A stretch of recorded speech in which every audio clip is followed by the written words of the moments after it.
Greetings, everyone. Welcome to the Race Code War study, The Power of Words, Images, and Symbols on the Black Psyche by Kyrie and Ahero.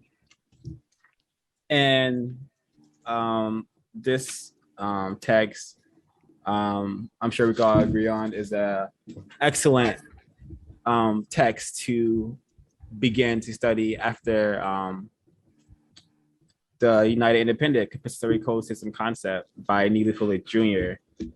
And just getting started, folks feel free to chime in whenever you want. No particular need to go in order when discussing the portions that we read, which were pages 1 through 14. I think that's the introduction, and chapter 1. But because I know I'm not gonna talk about I guess it's like the prologue that much, I do want to mention the Black self-respect that Kyrie and Harold's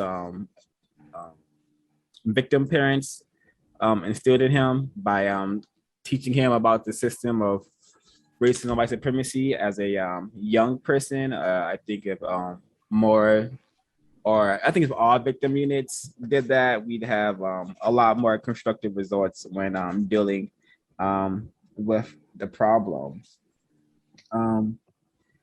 So the final thing I'm going to say before we begin is I think this is the very first page is very important, and I'm gonna read it because it's highly constructive, and it's why we have decided to study this text. And this is the page that says, why this book? This book is designed to increase awareness of Black and white people as the role of communication in the continuing practice of racism and racial alienation. It is also designed to expose the use of racially loaded and color-coded language, the social changes that come about as a result of the civil rights movement forced hardcore racist language, symbols, and images to go underground. Hardcore racist language and symbols, words such as nigger, blackie, shine, and the Confederate flag were so much an integral part of apartheid in North America that they had to be altered to go completely out of general usage. The forced language and symbolic changes were a part of the sweeping deconstruction of Western style white apartheid. While the practice of apartheid was dismantled, white supremacy domination did not go out of business. Those people who believe and practice white supremacy domination evolved a new type of linguistic communication to transmit messages about Black people using coded language. This happened for three basic reasons. First, the communication system is so deeply entrenched in derogatory color and racial bias that the transmission of racially based messages was relatively easy.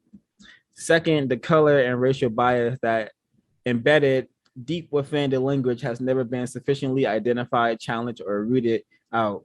The third reason is that racists have not demonstrated a desire or shown the will to stop the practice of racism, and as a result have discovered new ways to communicate in order to continue. For these reasons, it was possible for a coded language to evolve as a spinoff from hardcore racial communication. Some people might refer to this new code language format as political correctness. However, the words, symbols, and images are much more than politically correct language. They are used to label, brand, demean, and degrade Black people as criminals, rapists, whores, and many of the belittling stereotypes.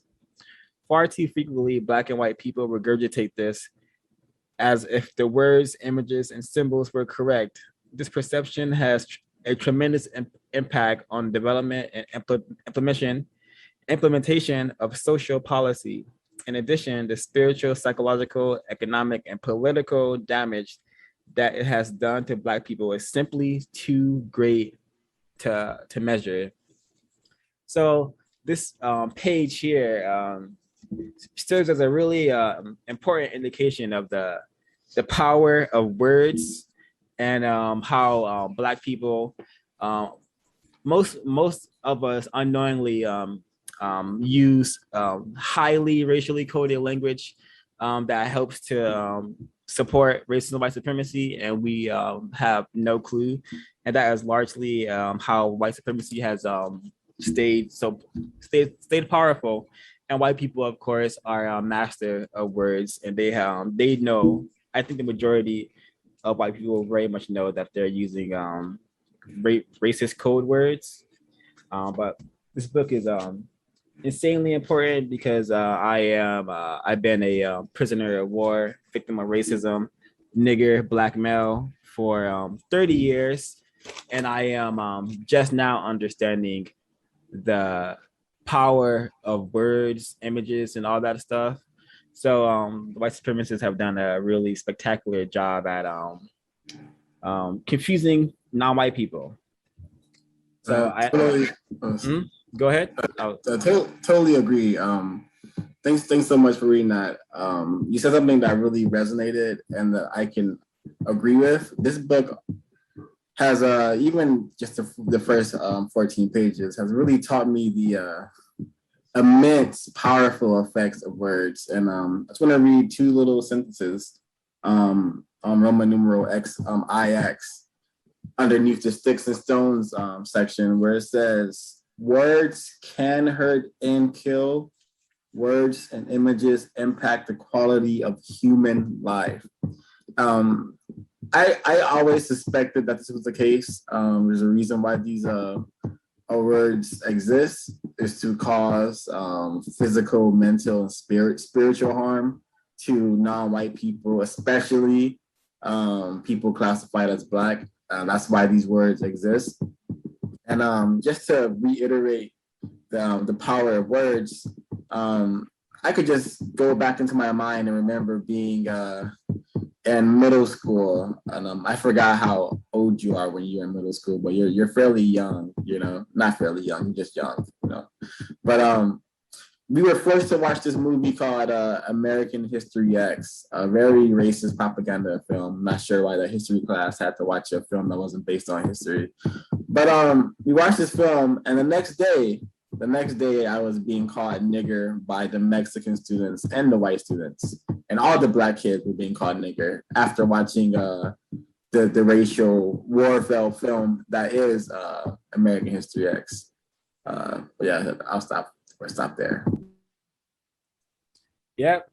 And I think that is why a lot of these films are designed, is to create those exact kind of situations. White people to practice white supremacy, exactly. So, and it also does a tremendous job at tearing down and diminishing the psyche, the confidence of Black people when you are watching a Black male get curb stomped, which happens in that film. So why they're having 13-year-olds watching a Black male get curb stomped by white supremacists is because they're practicing white supremacy. And this book is an excellent text for those who have not read the code, because it's like it's kind of it kind of covers a lot of what the code covers, and especially in the beginning parts.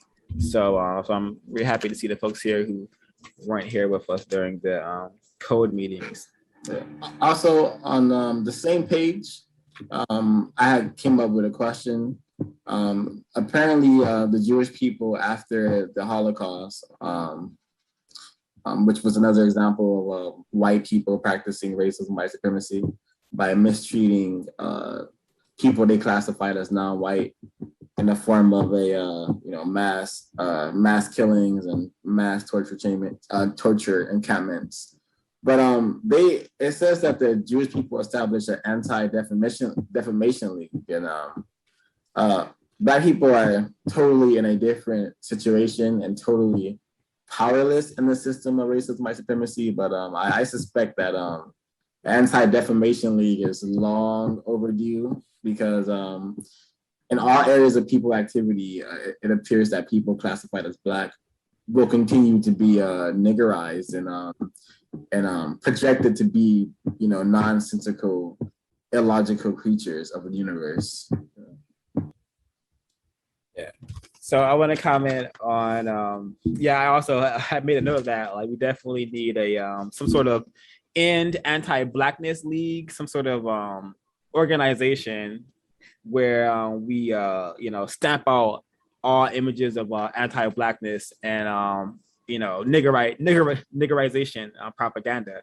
But of course, white people have not allowed us to do that, as they have allowed whatever the so-called Jewish people to do so, which is really incorrect how that has happened. And I'm reminded of what you read earlier about how Black people are taught that words, don't hurt, words have no power. Sticks and stones may break your bones, but words may never hurt you or hurt me. When words have been used to orchestrate the demise of millions upon millions of people, living people. So words are insanely powerful, and this book is required reading for non-white people, especially Black people. Any other folks who'd like to chime in? I think that's really interesting, and I never thought about it now, but that's a really good idea, Trey, especially for like younger kids. You know how they do like media literacy? Like they should have like anti-blackness literacy training for like younger children, because a lot of times they don't even realize the words that they're using are like, I like in the book how he puts a word and then he correlates like what it actually means or like what its deeper meaning is. I feel like they should really, like, instead of having spelling words for kids, they should have things like that, because there's a lot that is so subliminal and you don't even realize that you're being like having internalized anti-blackness in a lot of the things that you're saying. I don't know. I hope that makes sense, but that's what I was thinking about when Sert was talking about an anti-defamation league. Yep, agreed. And I definitely fell victim to using the word dark in the incorrect way. So that is something that is prominent within victims throughout the prison planet we are all being dominated on. I wanted to share one more thing from the preface. Something that I've had experience with and witnessed and have participated in is Black people using words to not only impress white people, but also to sound cute. My most recent recollection of this was in 2019, where I witnessed a Black male victim of racism, white supremacy from Nigeria, using words to impress white people. And in this interaction, I was his so-called nigga. So this is what happened. I was at an event for students, and there was alcohol involved, and the Black male was intoxicated, and with only two Black males in this entire room. And he comes up to me and he starts yelling. Kumai has a very deep African accent. I don't think he uses his word frequently. I never ever used the N-word with the A at the end. But he comes up, and I know he's doing it to impress people now that after I read this book, but he's like, "Oh, my nigga, that's my nigga right there. You're my nigga." And very incorrect. I definitely felt it made me feel bad. So I told him in that moment, "Hey, I'm not your nigga or a nigga," because I thought that was the most correct response. But I have witnessed Black people using words to sound smart or cool, or to just embody what they have been trained to think what being Black is, which is just being dumb and non-constructive. Yeah, which takes me back to that anti-defamation league is so necessary for Black people. When we need an anti-Blackness league, defense force committee or something, where whenever there's an image of a Black person not solving problems, or a Black person being silly or stupid, that image is not allowed to be circulated anywhere, just how the Jewish people have been able to do so. So, oh, and I also can recall that phenomenon now that you mention it of black people, black victims who will be classified as more comfortable. Like they wouldn't they maybe don't come from um, just a hood or concentration camp that is so devastated with poverty and violence. They may be allowed to live in a comfortable area. And I myself have noticed, me being a black male from the hood, and being around more comfortable victims, they often will use the word nigga to I don't know, get around me to get closer to some kind of like more authentic hood blackness that they think it is. But I remember that in middle school, being around black people who were black but not from the hood, and they would like to say nigga and all that silly stuff to show off. And I didn't really start saying nigga until I got to college, because I started listening to more niggerized music in college, I suppose. But really, really retarded behavior. I'm glad I've been able to correct. And Miss Ashbridge, you're going to chime in? Oh yeah, I was gonna say. Go ahead. Okay. Oh, were you gonna go, Miles? You can go. Go ahead. Sorry. Yeah. Okay. Oh, sorry. What I was gonna say was, well, I'm really enjoying this book. I'm very intrigued by the way in which the language explains things very to the point. There's no example that he'll give that can be disputed because it's things we've experienced.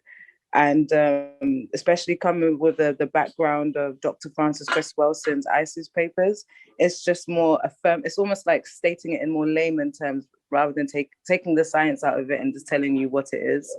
And I really appreciate that about. I really appreciate that about this book. I too am in agreement that we need our own form of defense or defamation of character or defamation. Defense league with that the Jewish people have been able to do, the gay community have been able to do. It's even mentioned there how any movement that is black, that is involved in like Black Power from our age is like transformed into like No Child Left Behind or women empowerment.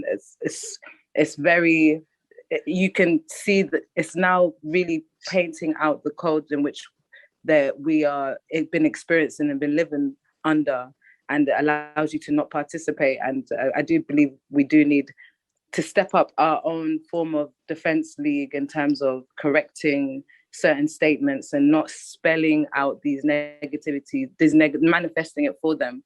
Because at the end of the day, we understand as melanated people, the words that we have power. We were taught not to believe it. So how the book has described it in the sense, we were taught not to believe it in the way that it's been described to us, which is good for our mental capacity, not taking on the hits. But what we've allowed, like the book has described, is years and centuries of bad spellings being sent onto our people, bad spellings being sent onto our characters and our beings, and adopting these characters if you're just waking up through sleep, in a sense. As we wake up into understanding racism is 100% real, that's the only thing that could shadow what we was experiencing. And I understand that imprint was strong in me because I never wanted to ever say white supremacy in a work setting. It took an Asian person describing their experiences and being more affirmative and saying, I definitely believe that I experienced white supremacy. I was so shocked in the room that she mentioned that it let me know how much I have had to shelter or like pacify myself to not give an imprint of what I'm actually experiencing, which is insane. The book really does a good description of showing how white people have been able to status quo it, and we go along with it, which is breaking down our mental health rather than addressing the mental health issues that we are normalizing and then creating more bastardized versions of it. Like just like constantly twerking or going to the pub aimlessly to have drinks when it's not our culture, and getting pissed poor drunk and like leaning sideways. That's not our culture to do, but yet we've adopted that as a method of having fun, and bastardizes that when knowing we don't actually have the funds or the we don't have the time to be that idle. So anyway, the point, lots of points, lots of commentary made there, but that's my kind of summarization of majority of what I picked up from the book, and yeah, from the preface, which is amazing. Thank you, Ms. Nebula. Yeah, I appreciate something you pointed out. I'll call it a key word. You said insane, and in order to exist in this system, one must be insane. This is a very insane and incorrect system. So the behaviors you described are insane behaviors that have been plugged into our brain computers, our psyches, and it's just a few of the millions of behavior patterns that we have been programmed to think, speak, and act on, unfortunately.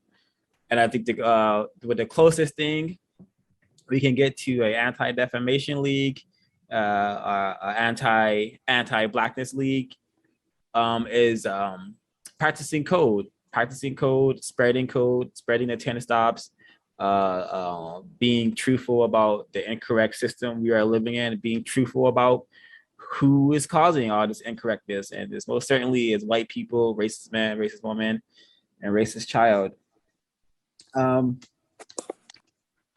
Any folks want to chime in before? I wanted to say that I agree, and I think that unfortunately, like non-white people, especially Black people, they feel like they have to have their own like they feed into the whole like race code, because in instances they'll be like, oh, you know how they do us, or they'll say certain things instead of just saying like white people mistreat non-white people. So I think it's like important for, I guess, me and other people to just be more upfront about what I'm trying to say, because people will try to use other euphemisms as if you like understand what they're saying, because I guess like a lot of people are really scared of just saying like, hey, we live under white supremacy and white people mistreat us. Yeah, and that just goes to show that the severe conditioning, programming, and victimization we have all suffered, to the point that we either do not have the awareness to call it what it is, or we are just dominated by so much fear and anxiety when it comes to the race problem, that we do not discuss the race problem in a constructive manner. And it's understandable. The system is very powerful, very vile, very wicked, and a lot of incorrect things happen. People are murdered, killed, destroyed 24/7 by attempting to produce constructive results or to correct this issue. So it makes sense, but I'd rather be dead than a happy, miserable slave. So I think a system of justice would be much better than what we have. Will be much better when we produce it, and it will get done. I am quite certain. Mr. Kwaku, would you like to share some words? Yes, thank you. Very well said, everyone. I just wanted to kind of share my thoughts so far about the book, going into it. For me, I think it really reminded me of the ISIS papers and kind of what Race10 said earlier about it kind of being an extension of Area 9. For me, when I was reading the ISIS papers, one thing that I guess a concept that was hard for me to understand was the concept of like viewing symbols and symbolism. So I thought that starting out with this book, that's kind of the same vibe that I was getting. I feel like this book will help me greatly in understanding symbols. I feel like I'm getting better at seeing the symbols, but I feel that the depth that this book goes into when it comes into symbols is kind of mind-blowing, especially in the examples he gave later on in the chapter about the Republican convention. I would have never. I don't like. You know, I see these things happening because this just happened at the Democratic convention when Joe Biden won. Same kind of things are happening. Oh, you know, it's just you know, Black people being powerless and helpless once again. But really understanding the kind of symbols and what exactly is being communicated to us, right? And this whole concept of racial communications, I thought was very powerful, and I'm looking forward to getting and understanding more about that. The sticks and stones may break my bones, but words can never hurt me. So that was another interesting part because you know growing up, I without a doubt in my mind, I think every single Black person has been told that. You know, you're gonna get called a nigger, you're gonna get called a nigga, somebody's gonna undoubtedly make monkey noises at you, but don't worry about those things. Those things can never hurt you. They're only words.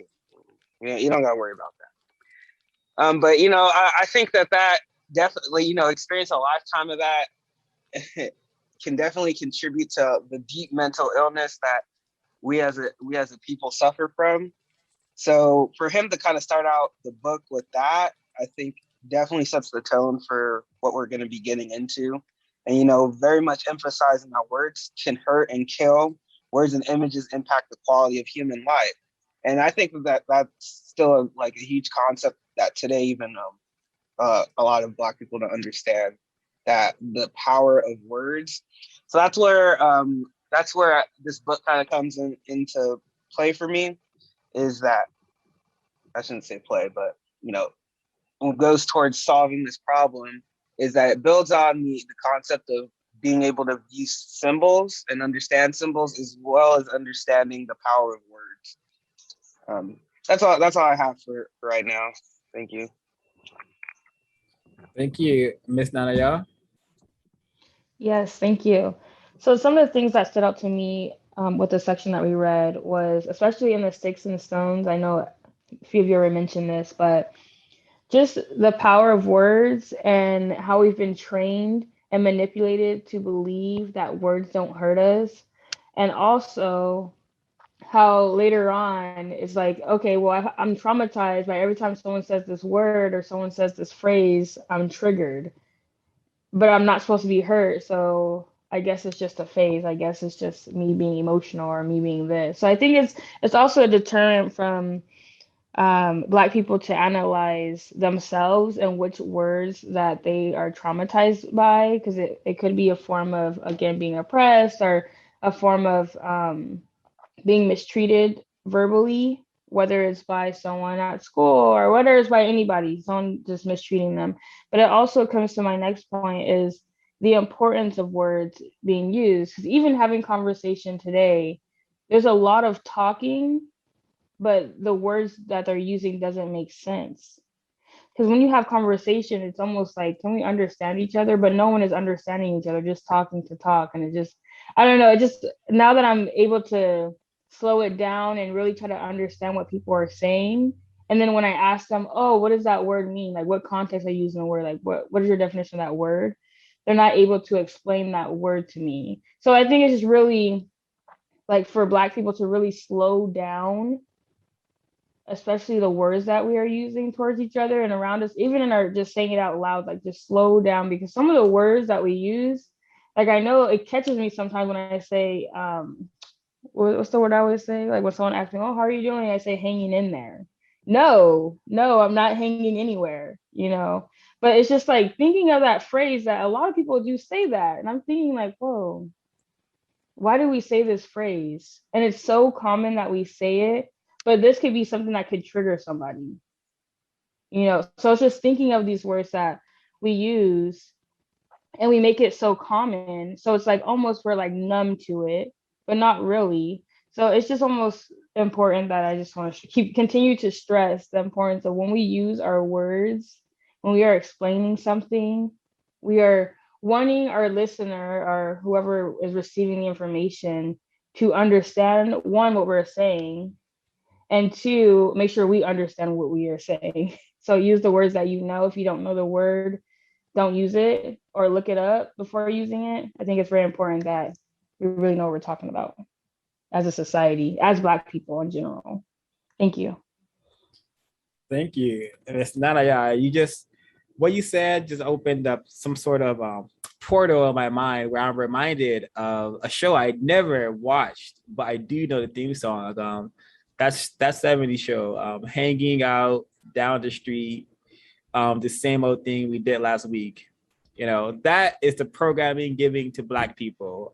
Mill around, don't do anything constructive, you know, be on a pattern of doing the same old thing, whether it's, you know, hanging out with your boys and drinking 40s, or, you know, going to getting bedazzled with your nails and the hair and whatnot, and going out to the clubs, going to Las Vegas every month.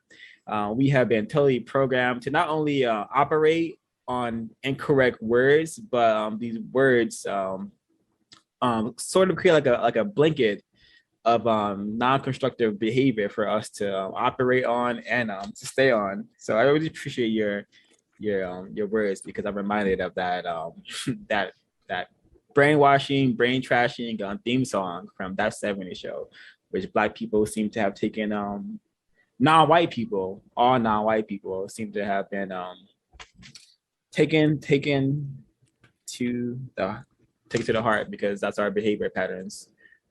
And can I say one more thing? Please do. Yes, and then also think about, I remember, I'm not sure if any of you guys know the Ring Around the Rosie song or the rhyme or whatever. Yeah. It's like ring around the Rosie, something ashes, we all fall down. Mm-hmm. Like really just analyzing those songs or rhymes, whatever you want to call it, like nursery rhymes. But yeah, that's just another example. I wanted to share that. Just thinking about those and really analyzing, especially when we're going into repeating them and singing them and humming them. That's very important to think about. Yeah. My mom hated Ring Around the Rosie. She'll have my nieces and nephew not sing it. She picked up on the incorrectness, the incorrect messages embedded in the song. Go ahead. Paul. Oh, I think Mr. Dan, and then you can go ahead, Mr. Ray. Okay, can I be heard? Yes. Okay. I was gonna say that so it was mentioned earlier about Black people using fancy words sometimes around or in the presence of white people. Sometimes when that happens, sometimes it's a word we can't even pronounce, let alone know the definition of. But I did have two quotes that I wanted to share. The first one is on page 2 under the heading of racial communications. First paragraph, at the very bottom of it, it says, even in the year 2003, white people still tell Black people what to do in nearly every facet of life. This reality is true and is a fact of life, despite the denials of many Black and white people. Black people literally depend on white people for survival and have not shown a collective belief that they can do it for themselves. So that shows, you know, that this book was written almost 2 decades ago, 2003. We're in 2021. You could pretty much revise that sentence to where even in the year 2021, white people still tell Black people what to do in nearly every facet of life, and give it, you know, 3 more months from now, you'll be able to revise it to even in the year 2022, where white people still tell Black people what to do in nearly every facet of life. And then I had the other quote I wanted to share was on page 4, and this is at the very top of the page. Whether in South Africa, Washington, D.C., or Detroit, areas where Black people are supposed to be in charge, Black people are still dependent on the expertise, money, technology, and thinking of white people. So, I mean, both of these quotes are still relevant to this day. I mean, as far as technology, right now, we're allowed to use Zoom, and that's all I got for right now. Yep, and I have examples of what you just mentioned, and that I'm going to show in a little bit. Mr. Reid. Yes, I just wanted to also add earlier you all were discussing the ring around the rosies, and I saw this online. It says, talking about symbolism, uh, ring a ring rosies is all about the Great Plague, the apparent whimsy being a foil for one of London's most atavistic dreads. In parentheses, thanks to the Black Death. The fatalism of the rhyme is brutal. The roses are a euphemism for deadly rashes. The poisies, a supposed preventative measure. The tissues pertain to sneezing symptoms, and the implication of everyone falling down is, well, death. And so that was interesting that you all were talking about that earlier, and I wanted to ask any of the victims across the pond, do you all see any symbolism surrounding this topic over there today? I do not. That's a good question. By the symbolism of, do you mean singing those nursery rhymes and then now witnessing outbreaks of when you sneeze, you COVID, yeah. Exactly. Yeah, so definitely bad spelling. That I used to sing that in primary school, but I believe the picking up the daisies part was the cure. So boiling daisies was like a way of clearing the chest and being preventative. So the last part of the song was a tissue, we all jump up. But it's still a negative spell. I guess they did it to remind themselves of their plague, but without that information of it being from a plague, innocent nursery rhymes are literally, we a lot of the English folklore nursery rhymes is their education, but without the right information, we just reiterate it out into the ethos and cosmos without any direction. But they have that knowledge to themselves that's something that they pass down for their own information. Like the same with chickenpox. Like most people from outside of the UK or Caribbean countries don't actually realize it's only native to these like European countries. But rather than classifying it as things that should be screened, we are the ones that are screened before we travel from African countries and continents, because of there's no stigma attached to the Europeans with infections and disease. Well, it's more attached to some of the healthiest people on the planet whose blood are being used to find out how to prevent themselves from being sick. So, irony. That's so interesting because go ahead. I don't know if you want to respond. Go ahead. Yeah, Ashley can go, Ashley.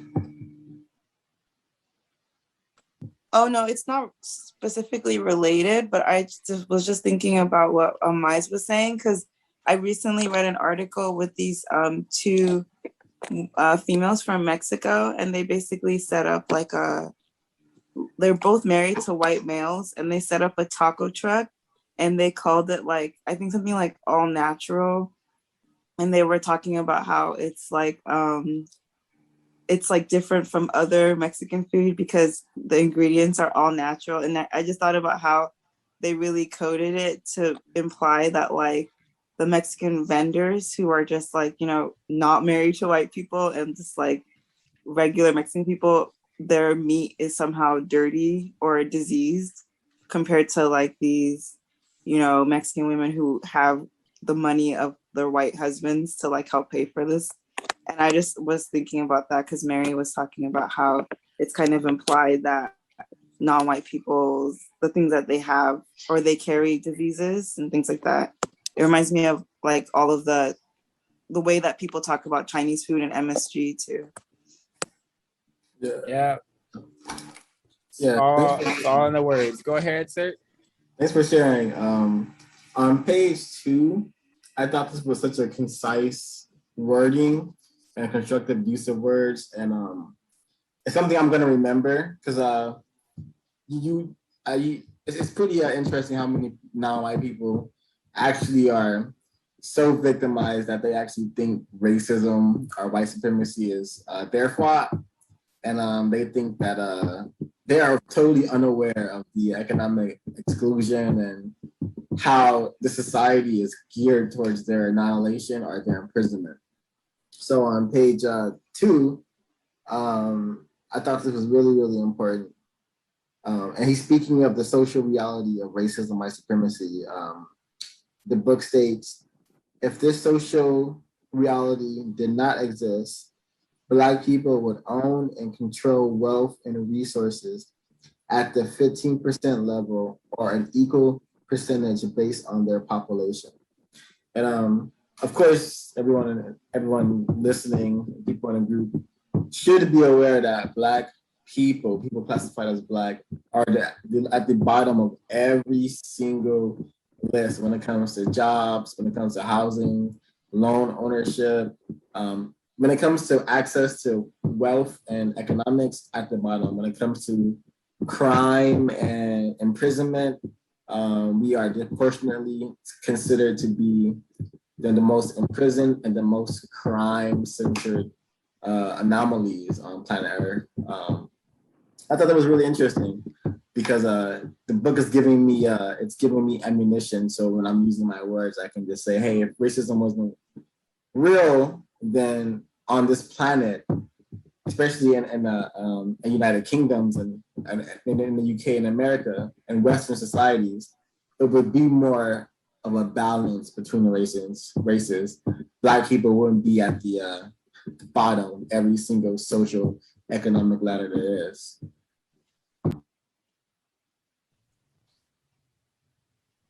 Correct. And if a good question that I like to ask people is that, okay, are Black people naturally like inferior people who just who are deserving of being at the bottom of the social ladder? Are we just this silly and this stupid that we have like found ourselves in this position, or has some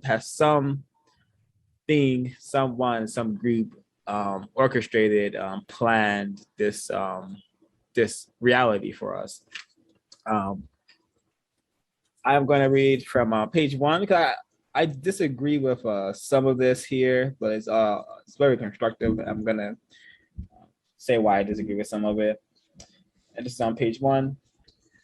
On the other side, the white male hearing and seeing the same. Actually, I mean, just to be more, for folks who don't have the book yet and who may catch this broadcast later, I'm going to read the paragraph above that one as well. Again, page 1. Hidden in plain sight, untangling the web. The Black man will come to believe his own inferiority, degradation, and slave status. He will act against himself and against his people with self and race destructive behaviors. He will never know what triggers this destructive behavior. He will not understand the nature of this oppression until the images, words, colors, and symbols and messages that are deeply embedded in his psyche are decoded and unscrambled to reveal their hidden derogatory racial and color meaning. On the other side, the white male hearing and seeing the same derogatory words, images, and symbols will perceive the Black male on that basis. The words, symbols, and images that he has of himself will be completely different. The white man is imaged as a god on earth. There are thousands of pictures depicting Jesus and God in his image. Some of the greatest symbols of supernatural male power, such as Superman and mighty Thor with his big hammer, are in his image. The white man is told and reminded in millions of subliminal and overt ways that he and his people are smarter and that they are born to rule. The white male will never understand the nature of white supremacy domination and how it impacts the Black male and shapes his thinking. It shapes his own thinking and beliefs until the hidden racist messages, images, words, and symbols are decoded. And I think he's incorrect in saying that the white male will never understand the nature of white supremacy domination and how it impacts the Black male and shapes his own thinking and beliefs until the hidden racial messages, images, words, and symbols are decoded. White people, they definitely know how damaging all of this racist images, racist coding, and racist words. They definitely know that these tools of these weapons against us, they definitely know that they harm us. and they retard us severely. So I don't know where he's getting at this point, but I do appreciate the logic here because it's correct. I'm reminded of we have Miss B, who's reporting, who shares some reports with us, and that group. They always say there's a post that said they're being born white is a gift from God, and that's the kind of thinking that is produced within the brain computer of white people, because 24/7 they are dominated, surrounded, and engulfed with images that says white is right, worship white, white is powerful. I'm just always reminded of Dragon Ball Z. We got this magnificent piece of art, animation, character design, storytelling, all centered and dedicated around white people. And in this show, the white people are the strongest, and their only concern is with getting stronger and dominating the people who they want to dominate. So it's just when they're getting these messages, it's no surprise that they think that being white is a gift from God. It goes with the white supremacist programming. So a lot has to be corrected. And I'm reminded when we did our conversation with white people, we had Stephen Singleton. He recalled he having a black associate, and he was very young when he was able to pick up on how the racism was affecting his black male associate. So they know very much. They know at an early age as well. I saw Miss B, but do you still want to chime in, Miss B? And then now, yeah. Yes, I appreciate this book because this book and others because it helps me to be more mindful of the words that I use, and I often I realize that I'm incorrect in the words that I use. Like I'll go immediately to the code book and then I'll go to the Webster dictionary and I'll be slightly off. And the mark is to always to aim for accuracy, right?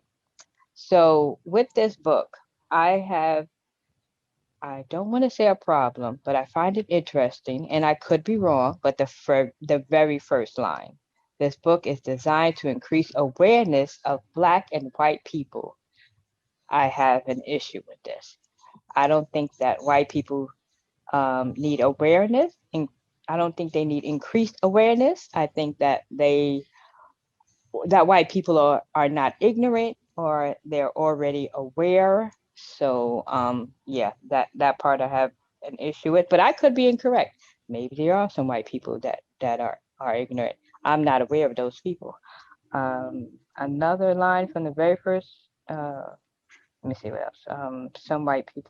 Some people might refer to this new code language format as political correctness. I remember there was a TV show called Political Correctness with a comedian, a white guy.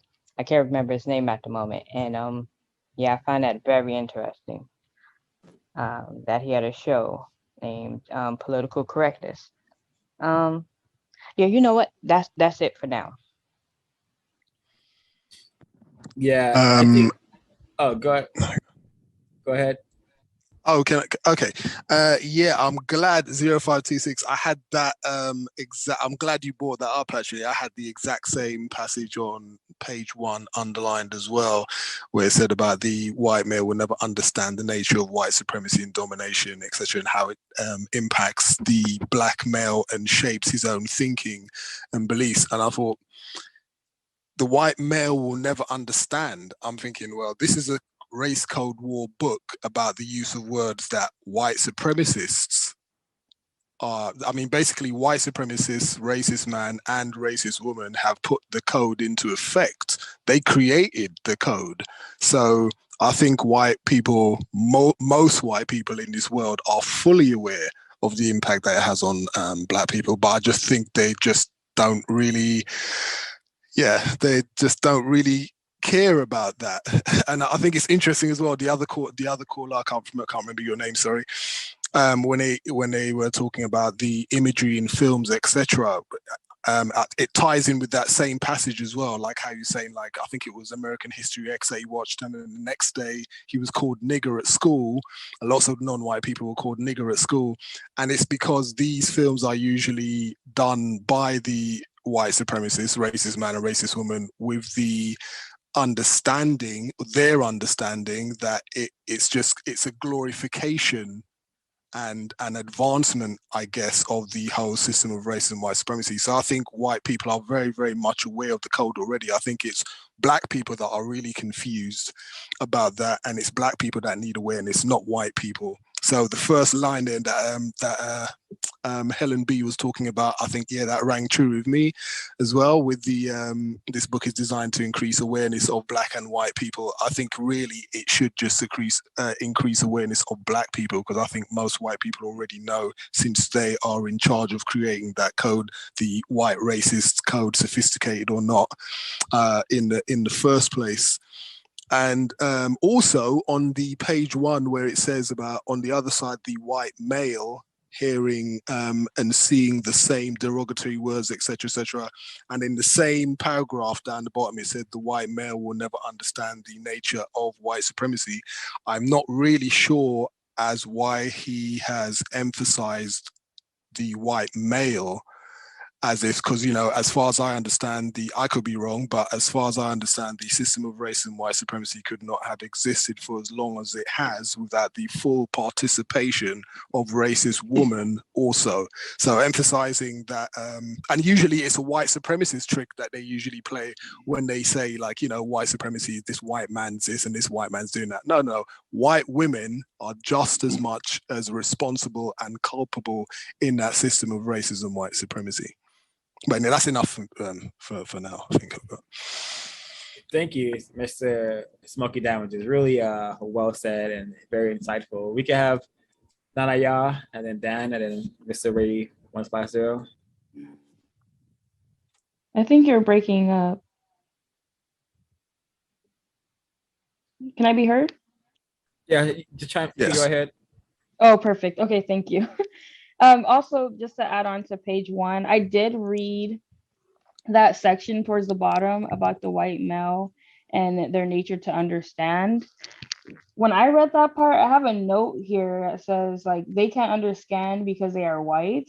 And the reason I feel that I wrote that note is because when I read this sentence, it's almost like they can't understand the entire nature of white supremacy. They can see, like, oh, if I do this action, this will happen to this. This will be the response. So if I decide to create this code, all non-white people or all Black people will decrease, or they'll like not be existing in the world, or whatever it is. Like that's like the result they see. But I don't think they can really understand the entire nature of it, because they don't understand like what goes on in our head.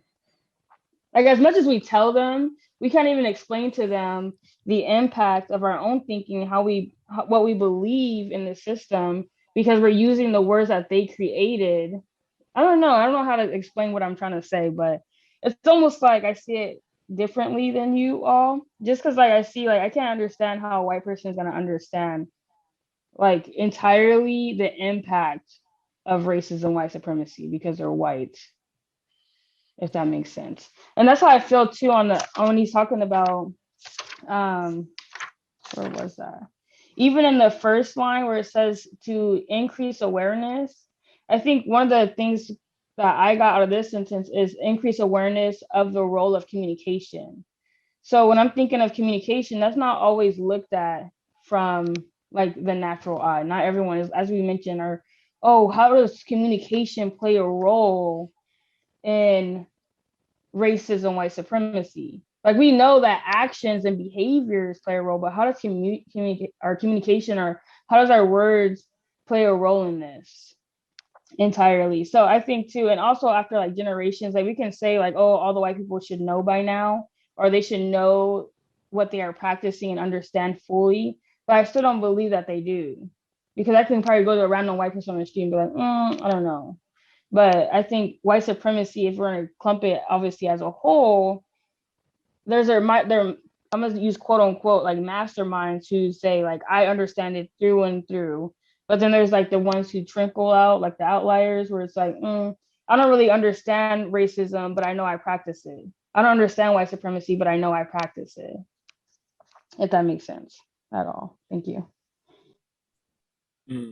My 2 cents to that is just, I suspect the average white person overstands racism, white supremacy in its most basic form, as in, I am white, I get treated better than Black people.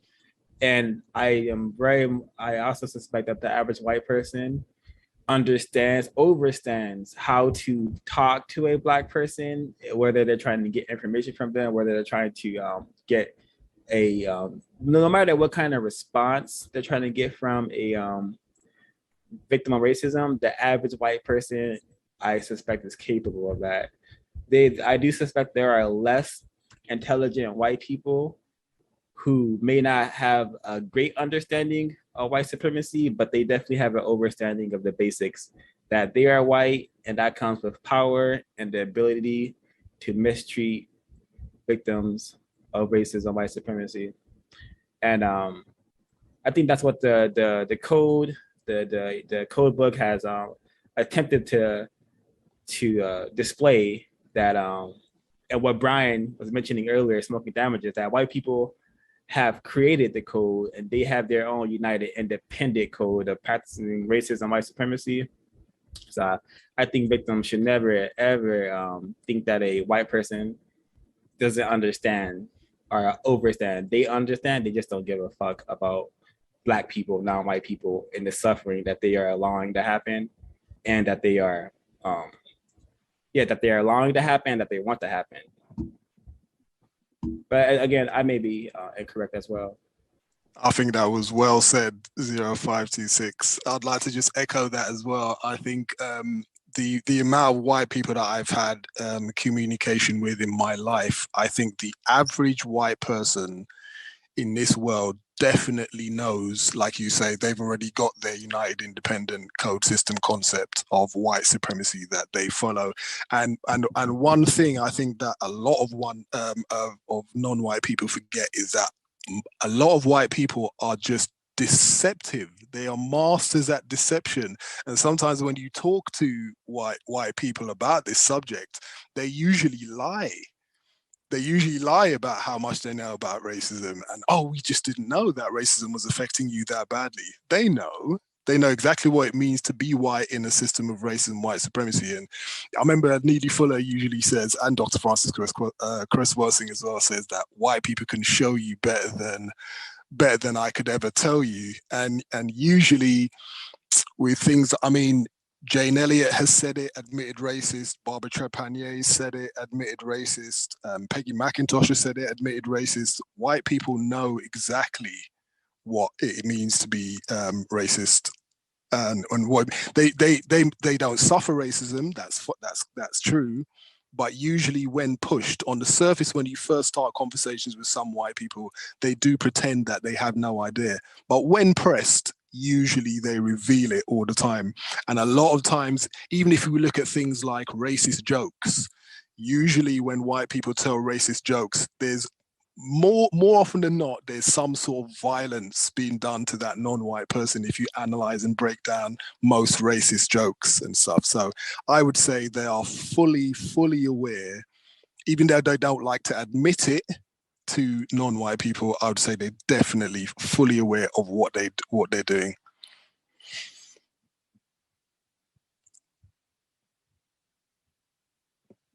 Couldn't have put those combination of words together better. Thank you, Mr. Brian.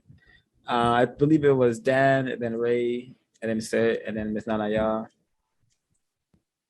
Okay. The one thing I would add in regards to that one sentence with the Black and white people, I think I don't know anything about writing a book or getting it published or edited, but you have to put your brain computer and be able to work and be able to decode certain things. You know, that might have been the only way this book might have been able to get published. you know. So just have your brain computer on while reading through certain things in the book. So that's my comment, and I'll pass it over to the next person.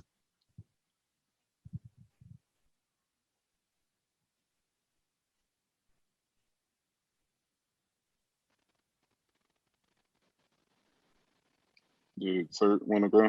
Cert next. Yeah, I don't mind going, but I don't think I was the next person to go. I just wanted to read from page 2. I'm sorry. Yep. Page 4. So basically, from this page, I took away something that I've suspected for a long time, and which has been reiterated in a lot of books that I read, including the ISIS papers, Decode, and Urugu. Basically, the state of powerlessness and Black people who are racially showcased actually don't own much, and if they do, there's someone above them guiding and ensuring that they use their money the way that they are enforced to. So it talks a bit about the racially coded systems. It says racially coded systems of language and communication are used in the modern era to maintain domination. The racial codification and colorization of words, images, and symbols is one of the most effective and still largely undetected methods of transmitting derogatory racial messages. Racially coded communications, i.e. racial code words, racial images, racial symbols, hidden racial messages, word bombs, and racial colorizations and racial rituals are the workable tools that promote white supremacy. I now suspect, after reading parts of this book, that almost every interaction between a white person and a non-white person is suspicious of being an act of racism, white supremacy, on the mere basis that we don't have agency. At least the same agency that white people have. You definitely don't have that. And the fact that those who are given breadcrumbs are extremely surveillance, and their lives are dictated and guided by the white supremacy people, the people who run the show, who run the system of racism, white supremacy, who refine it, who understand it, and who know that it's necessary for them to continue dominating the planet. So when I read this, I just thought about just how much work that it needs to be done. Even having entire countries where, there's just Black people, this is a Black country, quote unquote, or a Black continent, where the government officials are all basically bought off and owned by Western influencers and white people, essentially. I'll stop there.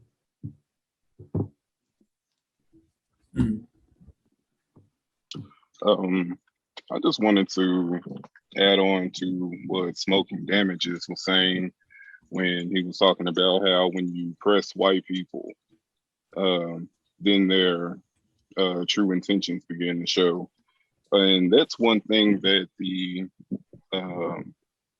current white supremacists are not used to, being asked questions, directly indicting white people. And so that's what Black people are going to have to get comfortable doing. We are going to have to look at white people as the cancer on earth.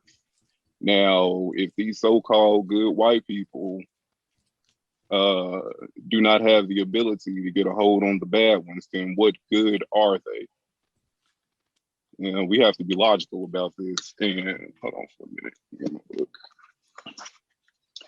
Going to page 1 that you all disagree with. The white male will never understand the nature of white supremacy, domination, and how it impacts the Black male and shapes his own thinking and beliefs until the hidden racial messages, images, words, and symbols are decoded. They can't afford to understand. their chief tactic is white genetic survival. Whatever is good for them is bad for us.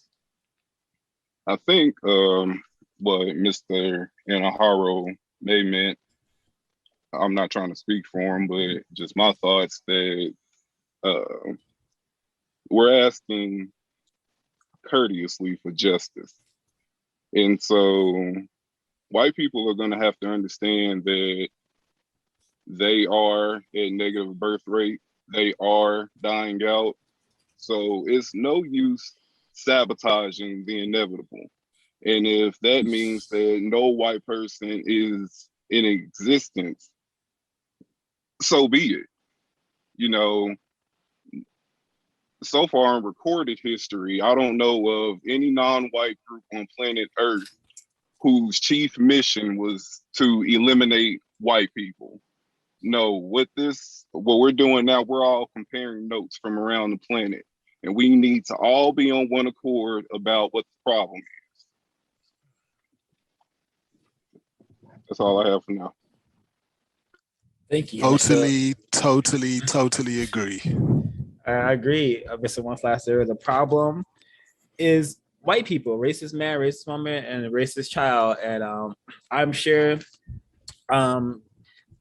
most correct thinking victims of racism who want a system of justice would have no problem in helping white people to maintain their numbers if that is what we need to do in order to have a system of justice. It's just that the racist man, racist woman have to come out of their deceptive tactics, and they have to be truthful with why this system is in place and why they have been mistreating us, victims of racism, non-white people, especially Black people, with such disdain for however many hundreds of years it's been.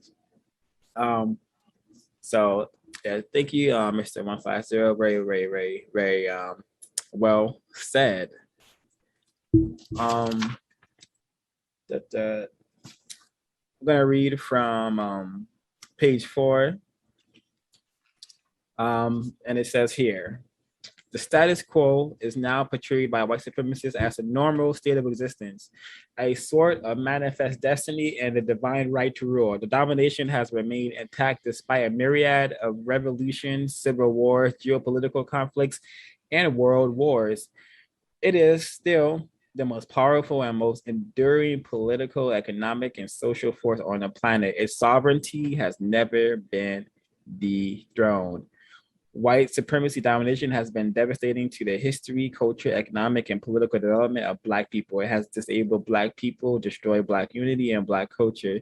The greatest evidence of this is that after more than 400 years of social interaction, Black people still remain economically, politically, and socially dependent for their survival. Despite all of the public appearances, Black people have never been allowed to really be in charge or in control. I'm reminded of some codified phrases that non-white people should start saying to one another when they greet each other. Like, white people are still in charge. It's very much one of them. White people are still in charge, and non-white people are still being mistreated. Non-white people, Black people are still at the bottom. Is what we need to be. No longer have shame about saying, because I have no shame, me, myself, 566, admitting that I am a nigger, a victim of racism, prisoner of war, Black male. I've been classified as a Black male, whatever the hell that means. The white supremacists say it means to be what Sir has said earlier, the worst thing on the planet. But I have never experienced shame around being a Black male. I don't experience the shame being aware that there's a war being waged against me. And I think a lot of victims of racism do have some sort of shame associated with their classification of being Black. And that is partially some of the reasons why victims of racism have a hard time saying white people, focusing on white people, focusing on the race problem, because we don't want to be associated with the truth at all, because white people have done such a spectacular job at controlling the status quo for so long. Because my retarded nigger self, once upon a time, I used to think that the status quo, the system of white supremacy, was just random. I thought the planets, the worlds align in a random way, and white people just randomly happen to be at the top, and black people randomly happen to be at the bottom. Now, how stupid does that fucking sound? You know, excuse my swearing, but I'm just annoyed and angry about how retarded I used to be by the system of white supremacy, about how stupid and incorrect I used to view my reality, the reality of victims of racism. This is not random. Black people didn't randomly have their balls cut off from them while being hanged and set on fire by white people. That's not a random occurrence. This is a plan, a sophisticated, designed, deceptive plan that is taking place throughout the entire planet. And it's every single black person's job, duty, responsibility to get serious and get with stopping this insanity, this incorrectness. I may be wrong. You know, maybe we came here to literally only be human batteries for white people, but I think not. We have to replace the status quo, white supremacy, with a system of justice, simply guaranteeing no one is allowed to be mistreated, and those who need help receive constructive help. That's my line for now. See if folks have to chime in. I A term totally. that came to me from this book was racism hidden in plain sight, and a great example was the suburban neighborhoods. I knew that there's like a long history of redlining and white people leaving neighborhoods like South Central and Compton to live in Brentwood and Beverly Hills and those upscale suburban neighborhoods, basically. But I'm talking about the middle class neighborhoods that exist in most parts of America. How this book has shown me and simplified a lot of things for me, because that is racism in plain sight. White neighborhoods are good. Black neighborhoods are not good. Black neighborhoods are classified as hoods, and they're classified as ghettos. White neighborhood is literally classified as a suburbia, which sounds like a utopia, basically. And it's supposed to be for whites only. Non-white people are not supposed to be in these neighborhoods. That's why there's so many videos of black men walking in suburban neighborhood getting stopped by a race soldier or a police officer. So I just wanted to get that out there, because I was really fascinated by the language and how the language is used in this book. Really simplifying these terms into really digestible words. Well said, Mr. Brian. Did you still want to chime in? I was gonna say, yeah, your the passage that you read from page 4, yeah, I underlined that passage as well, actually. Funny enough. But what I guess I did underline another passage from page 4, right at the bottom of page 4, where it says, the basic creed of a racist is that black people must be fooled, managed, and kept at a controllable level. I thought that first line there on the bottom there of the last paragraph there on page 4 was very, very constructive. And I think one of the basic ways that they fool black people is so that most black people in the world think that there is such a thing as a quote unquote good white person. And when I say good white person, as in there's such a thing as a white person in a system of racism and white supremacy who's not a racist. And also a lot of black people get fooled into thinking that, like we say, like the other passages we were discussing earlier, where we think that white people just don't understand.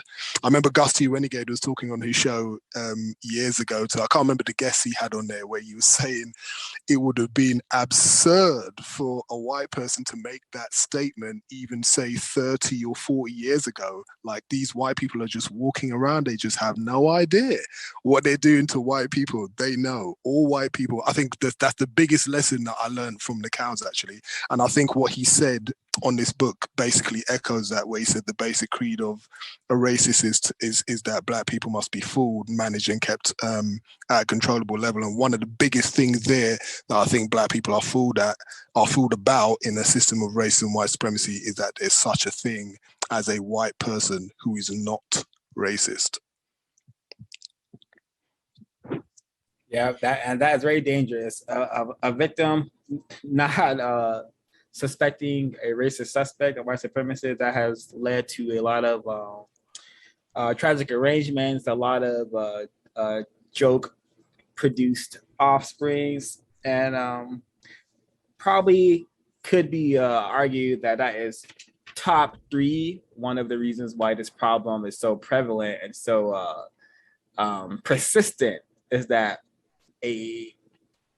probably I don't know, like probably 2, maybe 15 to 200 black people, non-white people, actually are aware that, you know, we should be very suspicious of white people, suspected racists, and that's like a pitiful amount of us to have understanding that white people are there's something off about them, something incorrect, and even connecting the dot. There's millions of dots. Just right now, I'm reminded.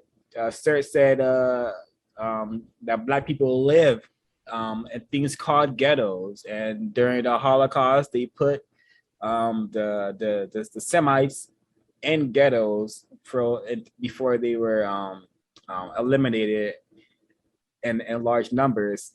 So the racism, like are black people the new Semites being subjugated and dominated and exterminated? Of course, we have been since they have made contact with us.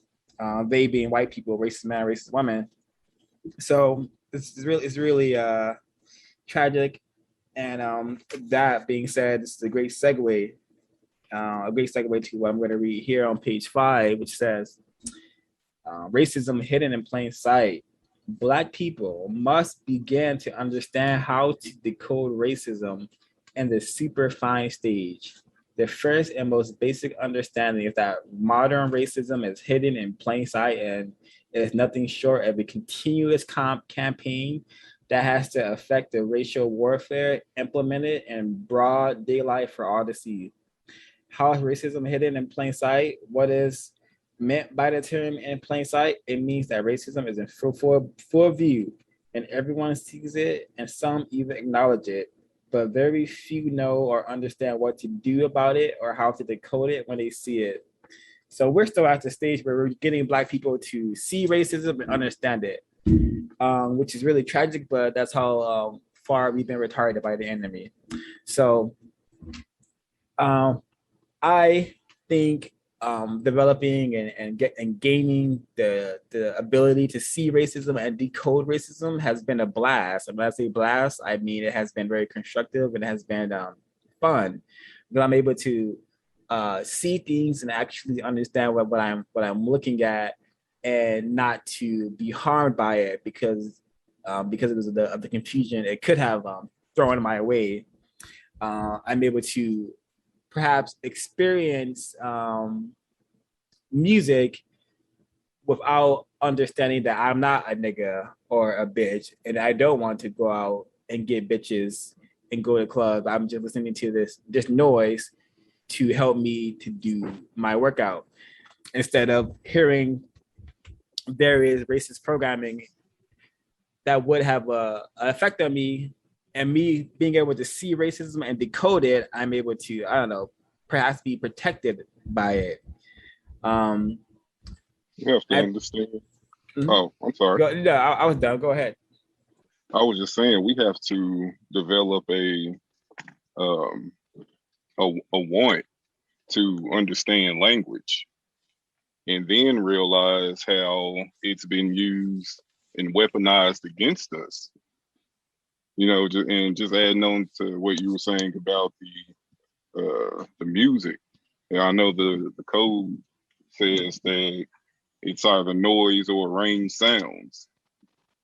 So yes, when I'm not doing things of constructive value, such as working out, well, really, that's really the only time I listen to music. Arranged sounds. It would be considered Same. arranged sounds. Any other time, it is noise because I can't think, and I should be using the most of my time thinking how to solve this problem, because it permeates everything within my existence. Now, we can be on this constant feel good mission all we like. All that we're doing is just exhausting our energy. You know, to me, it seems that Black people, especially Black people in the Northwestern Hemisphere, and I'll say why I'm separating us right here. But it seems that we work hard in order to have a good time. You know, from coast to coast, Friday is a holiday every week. And don't let that Friday be payday.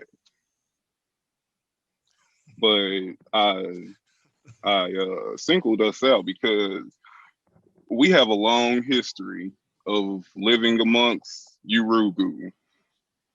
And we talk about them people, them folks. You know, we have our little code words for white people, but we don't want to look at the grand chessboard. You know, like your children, your grandchildren, like, do you want them dealing with the same shit? White people have always been a problem, always, all around the world.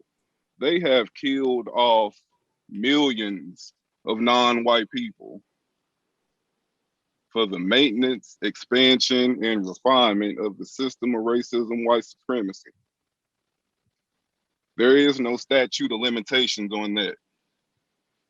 And somehow they've confused the non-white people of the known universe that as long as they write rules, what they want done on a piece of paper, we have to adhere to it. That is the mind fuck of all time. So my VGQ, that's it. Yeah. You are correct. So I had so many thoughts. So I guess Can be heard? Oh yes, you can. So after listening, I think racism in plain sight is a great example of why it's constructive to talk about the problem, why it's important to discuss the problem, especially with people in different areas of the world. Because it shows how the system has really done a number on Black people when we can't even see the racist images right in front of us, such as he went in the book, he goes ahead and he sections them off, such as selling the suburban lifestyle, imaging the Caribbean islands, commercial financial institutions. And I wanted to read the opening paragraph or the opening couple sentences on the urban downtown, where he says, the urban downtown is one of the most blatant examples of racism in plain sight.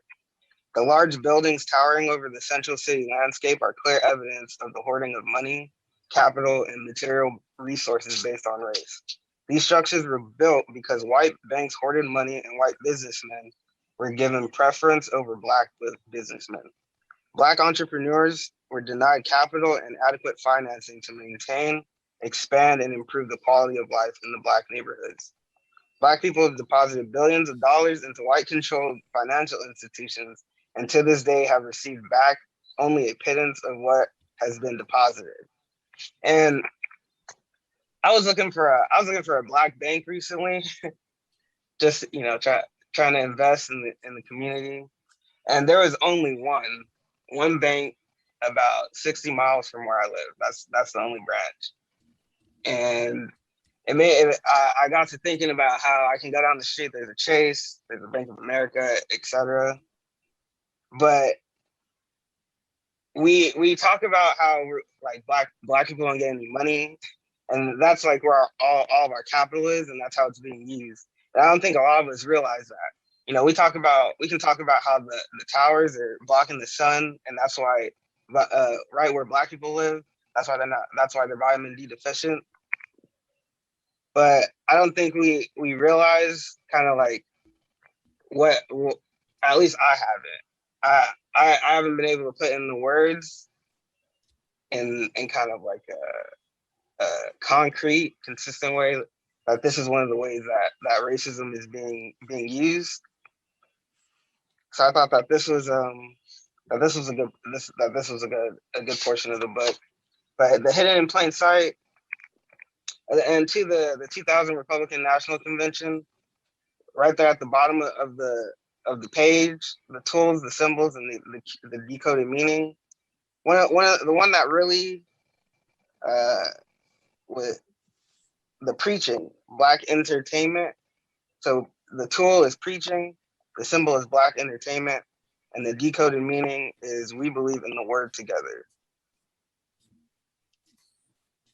So when black people are doing these at these conventions, this is kind of the projection that they're putting out to people. This is the tool that's being used. I thought that was another good one for me. I always see the black entertainment.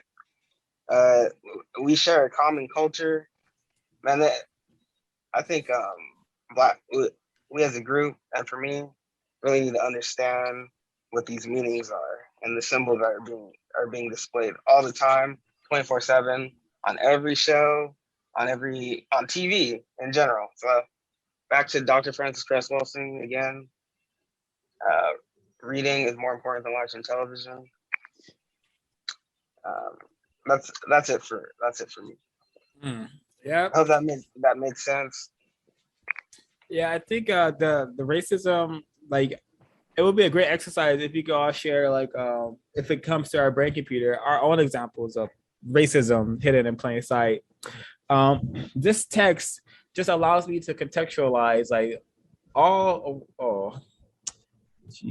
allows me to contextualize all of my interactions and happenings.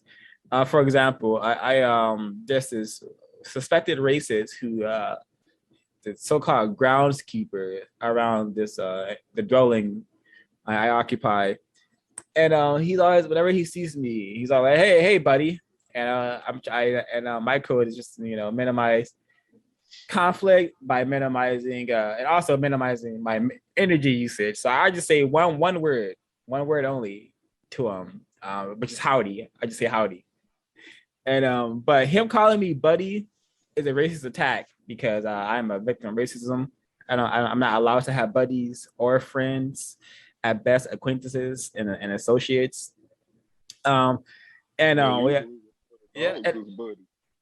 exactly. And they usually call name pets buddy.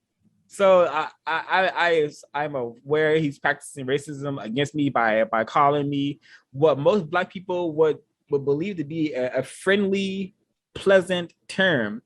But I see it as racism, but I don't have the time and energy to correct it, because this racist suspect be walking around my area drinking alcohol 7 o'clock in the morning. So it's just, it is what it is. Tacky at best. Another I think another racism in plain sight thing I've noticed living around here and observing more is victims of racisms, Black people, non-white people with white dogs. I have a tiny white dog. I have a tiny white dog here. I don't know if our victim unit got it because subconsciously, well, actually, it was born out of a litter, and it was the only one that survived. But I wonder if I'm seeing all these white dogs owned by victims of racism, non-white people. I wonder if that means anything. Possibly so. I don't know. But back to the racism hidden in plain sight, he mentions is the many examples. One of them being the Caribbean islands, and I'm going to read this part on page 7 and chime in a bit. The kind of false presentation is perpetuated in the silhouettes of large public symbols of racial imperialism, such as the forts, prisons, slave chains, memorial statues, and ships. These open racist symbols are the clear public remnants of imperialism, racism, slavery, and colonialism.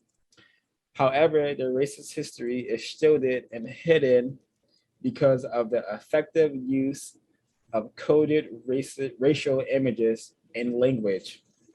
So when you go to like a place like Jamaica and you hang out at all these resorts, you're getting served by Black people, and it's very pleasant. You know, this is all a great example of how racist men and racist women force victims of racism to live lies, to act on behalf of their system, because like resorts shouldn't exist. White people travel to other areas of the world they've dominated and conquered for vacation. You know, you have a resort, and right outside of the of those resorts gates is extreme poverty and extreme incorrectness, because these resorts have often become the only sources of money, of living that Black people in areas of the world have access to. So super incorrect. This portion reminds me, I just saw one of my associates post a picture on Facebook with her and her offspring in front of the Lincoln Memorial statue. And it's just, you know, victims taking pictures in front of white supremacists who were not trying to help us at all, because we do not understand anything. We don't understand the world we live in. We do not understand the structures in place all lead to racism and white supremacy. I have a clip here that is very reminiscent of what Kwaku said in the urban downtown. Before I play it, Mr. Ray, would you like to chime in before I play the clip? Oh yes, I just wanted to add on to earlier we were talking about that you know, white people calling you buddy, and that had just reminded me of other euphemisms that they would use, you know, like bro and boss, chief, homie. I also see that as passive aggressive racism, and every Black male should develop the will to check that each time it's said to you. You know, I understand what Mr. Fuller says. We're not men. You know, at first I felt some type of way about that, you know, but adhering to a code for me is just a pathway to attempted manhood. So, I mean, isn't that what you want to do, Black male? Attempt manhood. You know, we've been laid out with this recorded history of our interactions with these people. What are we going to do? That's all I have, sir.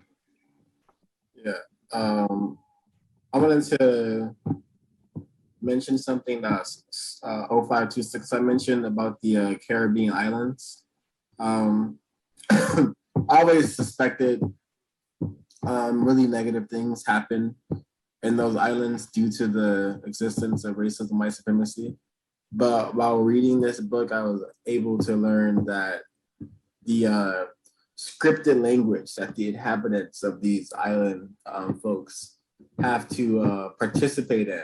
And it's the reason why the tourist business is still lucrative and people are still selling there.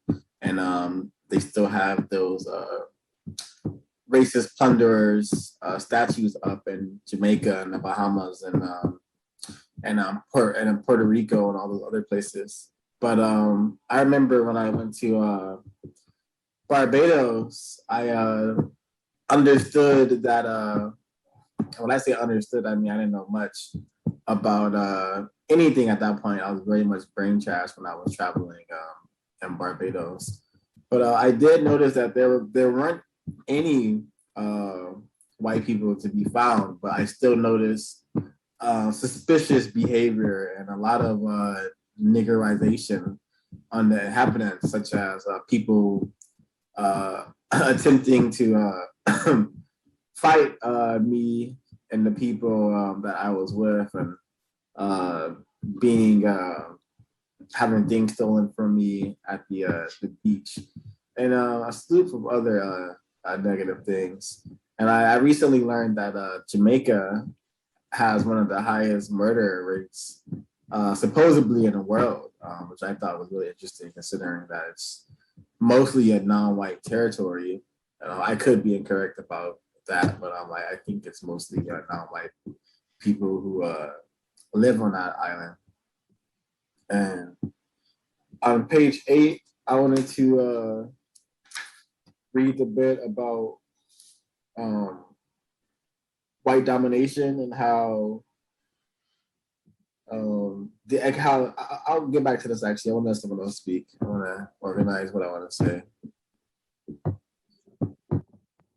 Yeah. Okay. So let me. I'm gonna play up some clips. I'm gonna play a couple of clips, and but I'm gonna mention something earlier than I had planned. So hidden in plain sight, we have these examples here. On page 13, hidden in plain sight. We have a bunch of examples of how racism is hidden in plain sight. One of them is assassination of independent Black leadership. And that is a really frequent racist tactic hidden in plain sight. And September 12th, 1977, I believe that's 44 years ago. I am a nigger, so my math may be off, but September 12th, 1977, Steve Biko was killed by racist men and racist women for attempting to counter racism and white supremacy. So that happened 44 years ago. The white people like to call that anniversary. I don't think that is correct, but that is something that happened. And Steve Biko, Black male who practiced black self-respect. So I'm gonna play some clips, and then we're gonna see.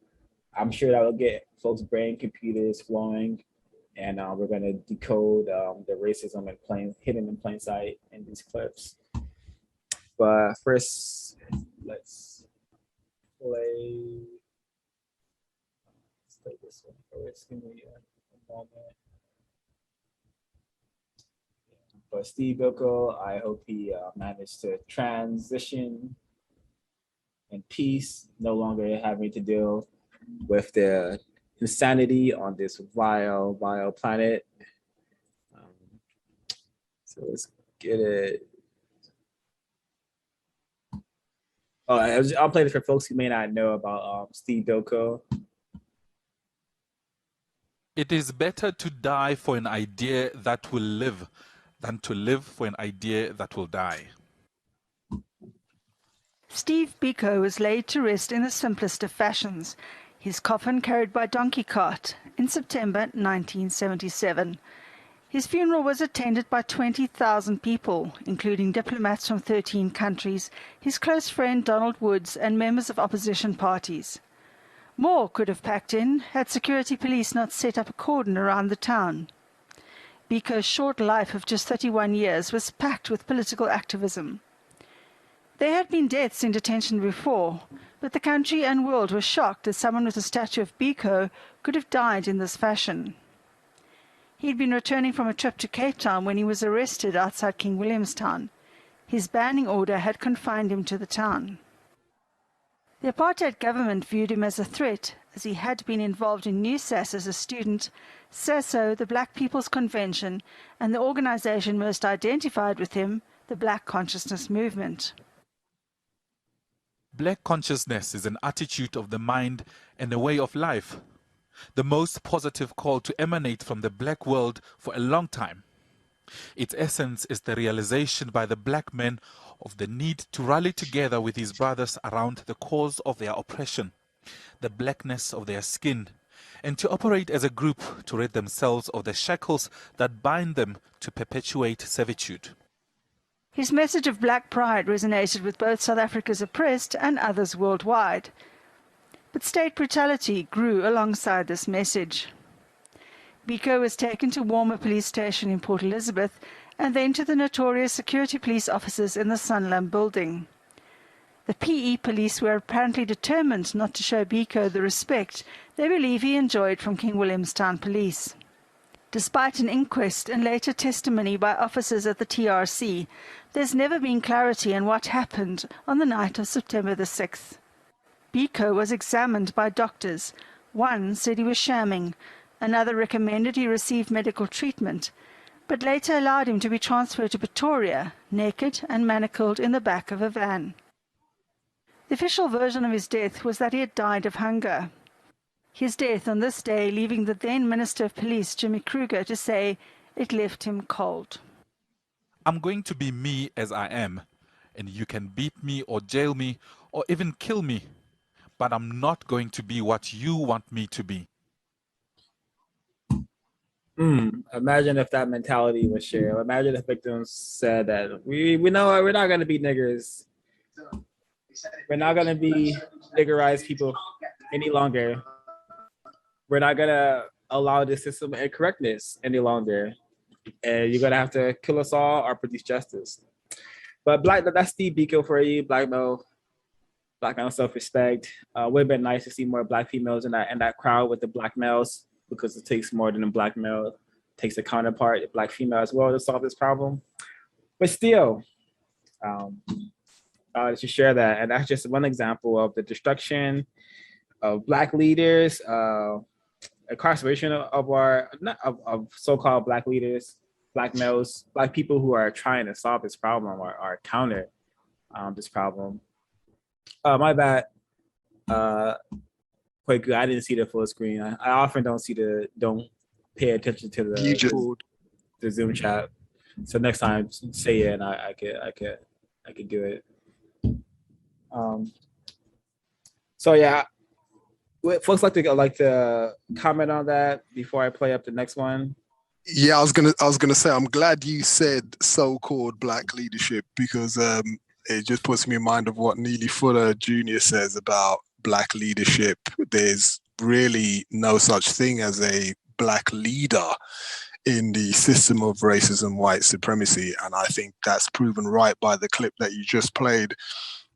There aren't any black so the bit on page 13 where it says the assassination of independent black leadership, and then it says brutal overthrow of independent black governments. I don't think there is such a thing as an independent black government since the beginning and during the system of racism, white supremacy. You can't be independent from the domination of racist man and racist woman. And I guess because we're talking about words and how important words are, in terms of that, like I said, I think it's definitely really, really important that that's emphasized, that there is no such thing as a black leader in racism, white supremacy. And I do want to just say, I do agree with Helen B when she said earlier about the politically correct thing on the very first page, where it says, however, the words, symbols, and images are much more than politically correct language. I think a definition of politically correct would have been useful there, because since we're talking about words and phrases and in the system of white supremacy and what they mean and how they can cause confusion. And on the very next page, page 4, where it says, it is the Roman numeral 4, which is the IV, where it says, "It is the intent of this work to show how words, symbols, colors, and images are used to nurture and sustain the practice of modern racism." I suspect that that probably means refined racism. So I did actually, so I just underlined that part there. And on the same page, the second paragraph from the last one, where it says, "I seek to expose racist and color-based discrimination practices that are detrimental to humanistic growth and development of all people." I don't know what the all people means there, if he's also including white people in that, if he means that humanistic growth and development of all white people. I think of all people, I don't know if that includes white people, because I think it's black people who have been denied the, humanistic growth that he's talking about here, and normal, if we can use that word, normal development. I think white people are not really affected by a system of racism, white supremacy.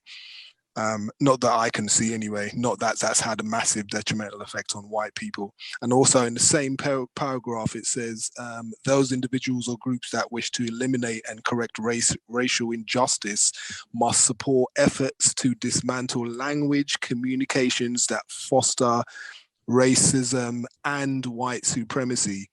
I was always led to believe that racism and white supremacy are the same thing. So I don't know I can't speak for Kari and Aharo, but I'm not really sure what that means, foster racism and white supremacy, because I thought they were both the same thing. But no, yeah, that's what I've got for now.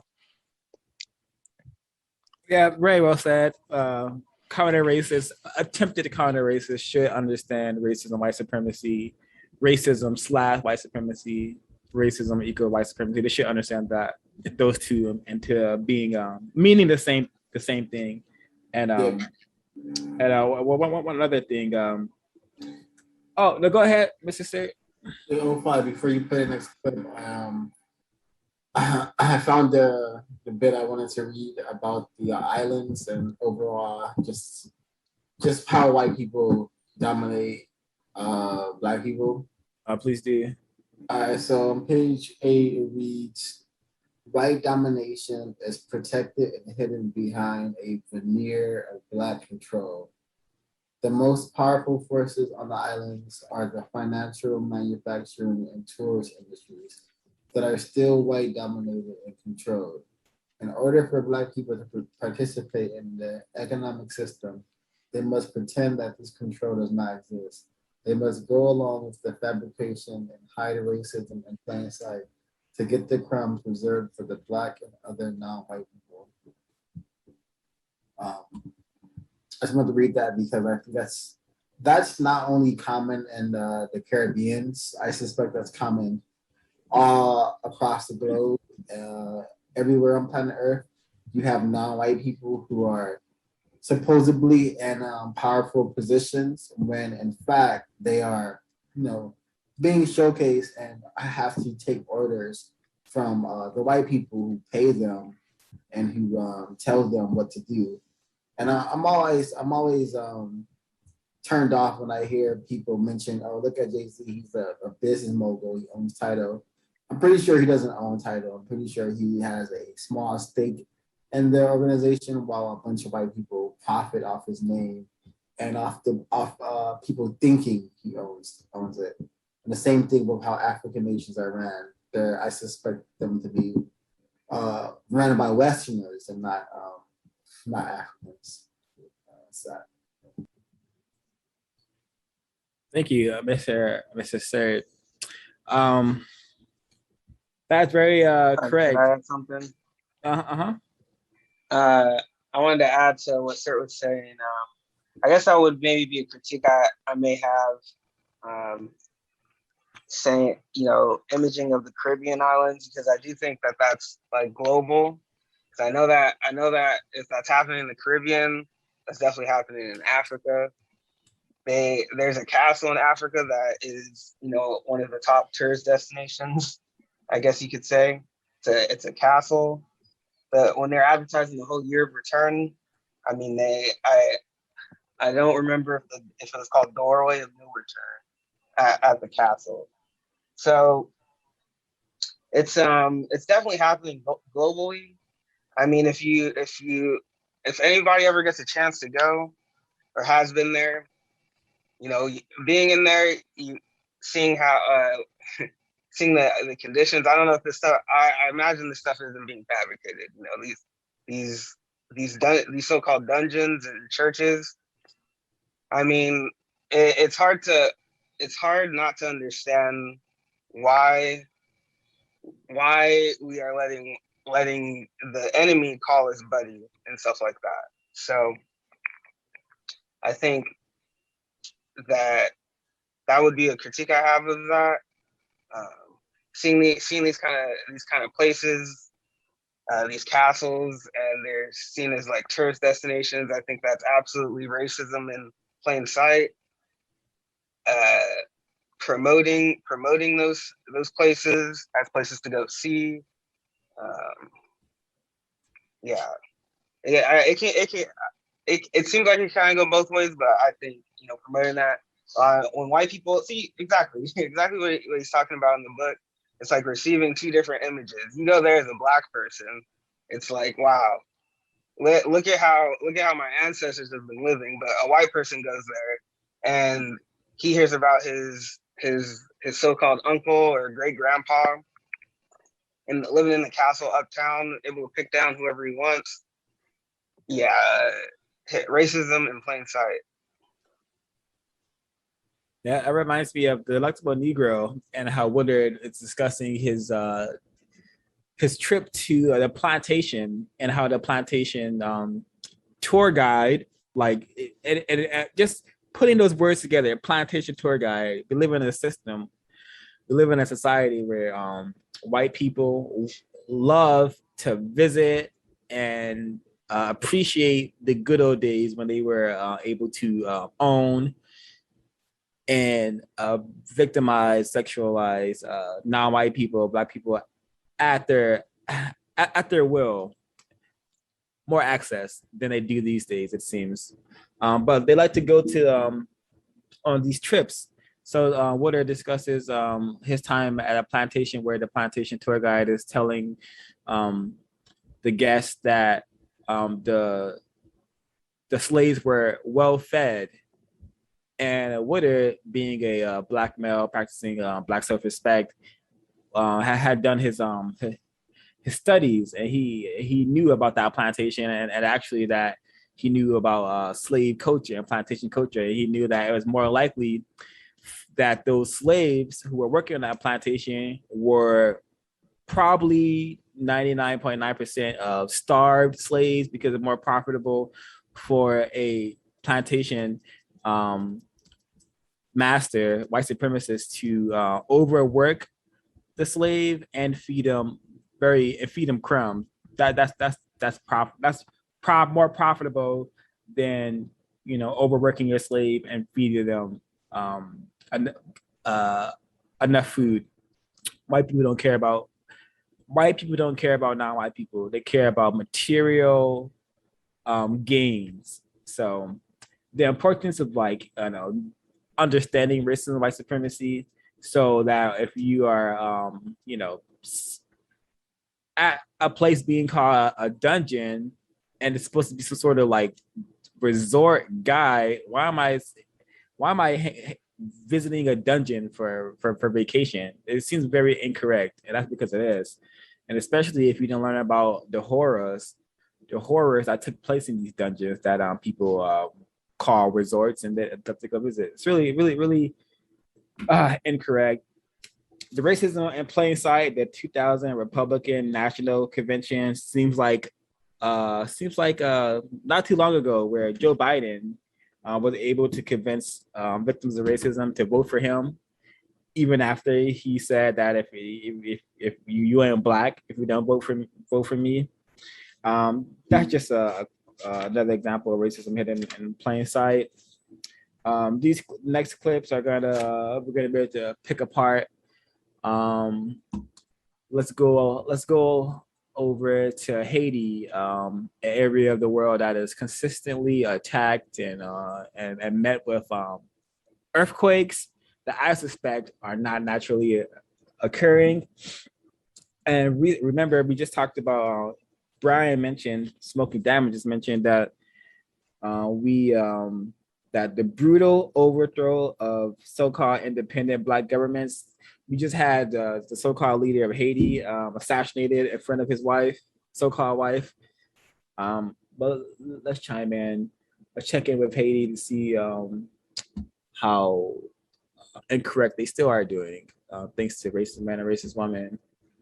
So I'll play this clip. I think I only need to play 2 minutes of it for us to get the picture, for us to see the racism hidden in plain sight. The earthquake has left many lives in ruins. Since mid-August, 160,000 families here have been without homes. Thousands are injured. The hospitals are overcrowded.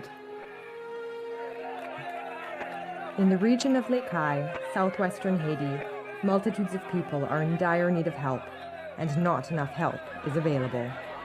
Tensions are running high. This aid transport is about to be looted.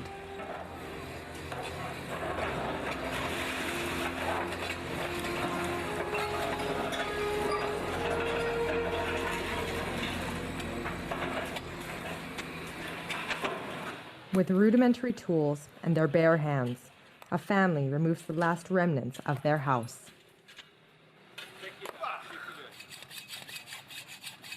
Ukal and Etiel say they're lucky to have helpful neighbors. But if they hadn't organized the entire effort themselves, nothing would have been done, says Ukal Gianeste. Yes, I need help. Everything's wrecked. This was a big, beautiful house. Now just a little bit of it's left. We're doing our best. We're clearing everything out. But we need help to rebuild something new here. Alrighty, I don't think I need to play anymore for us to get to a racist picture. White people have produced a system that literally conjures whatever white people want. Like, white people can accomplish anything. They've proven that they can do anything. We just had a individual person, Jeff Bezos, him and his associates. They went to space by themselves. The government barely helped them. So white people if white people wanted to help Haiti, they could.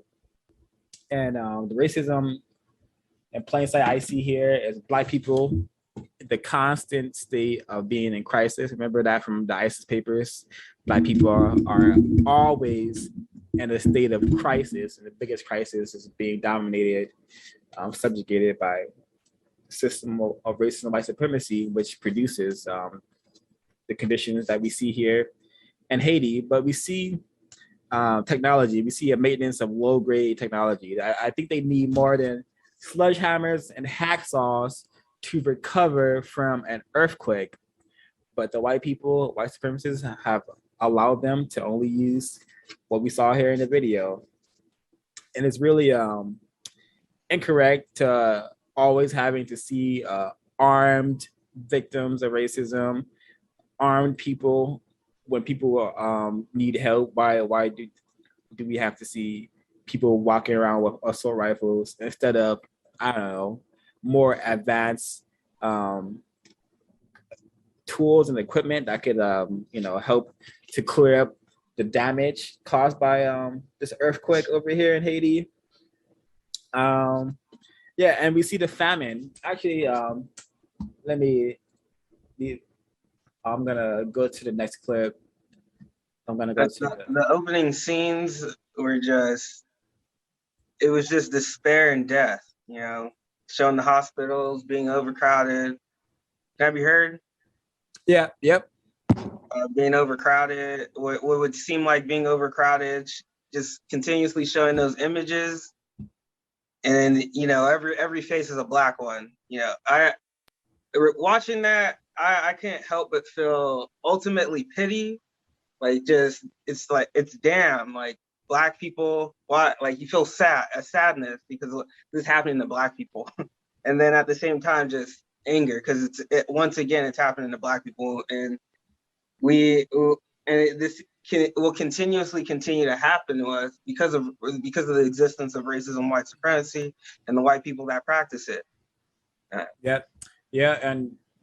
keep in mind the key words that black male victim was requesting for was help. We need help to eliminate the system of white supremacy. And we're gonna go to a different area of the world, Tigray, where white people have orchestrated two groups of Black people who are now in conflict with each other. And this is the result of the conflict that is allowed to happen by white people. Remember, everything we're seeing here, all conflict, all problems on planet Earth stem from white people allowing the maintenance of white supremacy racism. Let's check out and see what the victims over in the area of the world of Tigray can be expecting. Oh, and Kwaku, you're right.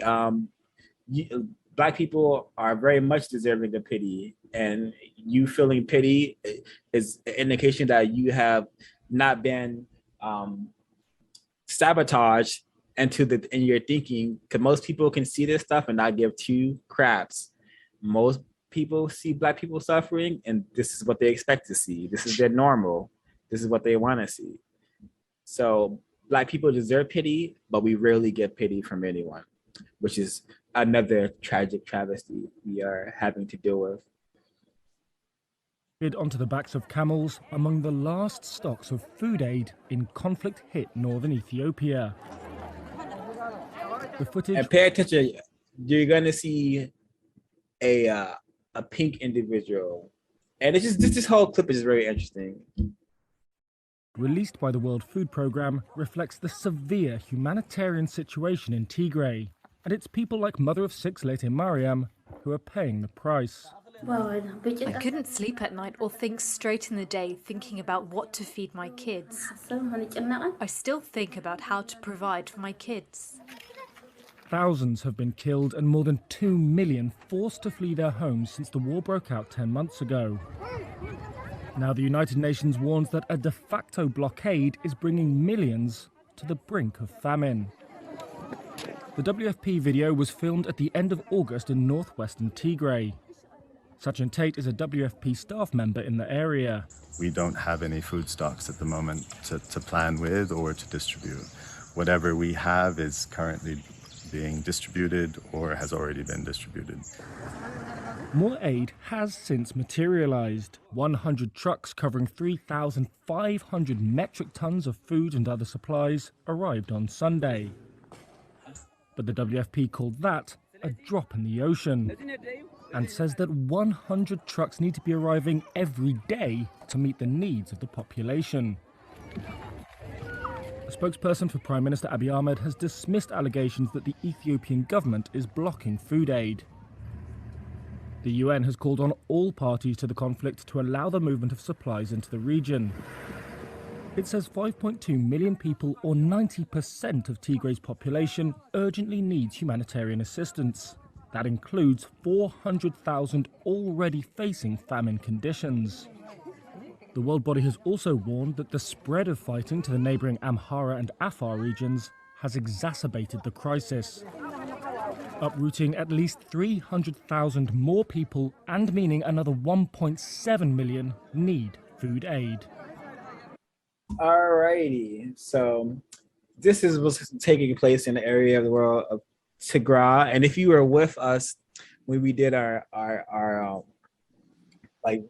news segments way back when, we also reported on this area of the world where the United Nations were raping the Black females at a high rate, at high rates. And that falls under the massive rape of Black women. We got that aspect of racism hidden in plain sight. The United Nations white people operating the United Nations can be thanked for that. We got Black. We got Black on Black religious, tribal, community, and gang warfare, because these are Black people in conflict with another, courtesy of white people. We got the food. We got like the lack literally it's really important to understand the words that were used here, because did the broadcaster, he said that this food materialized, keyword materialized. So some food did materialize, and white people wanted to, more food could materialize. If white people wanted to, those food trucks that are needed, those 100 food trucks that are needed to sustain those Black people, those could also materialize if white people wanted them to.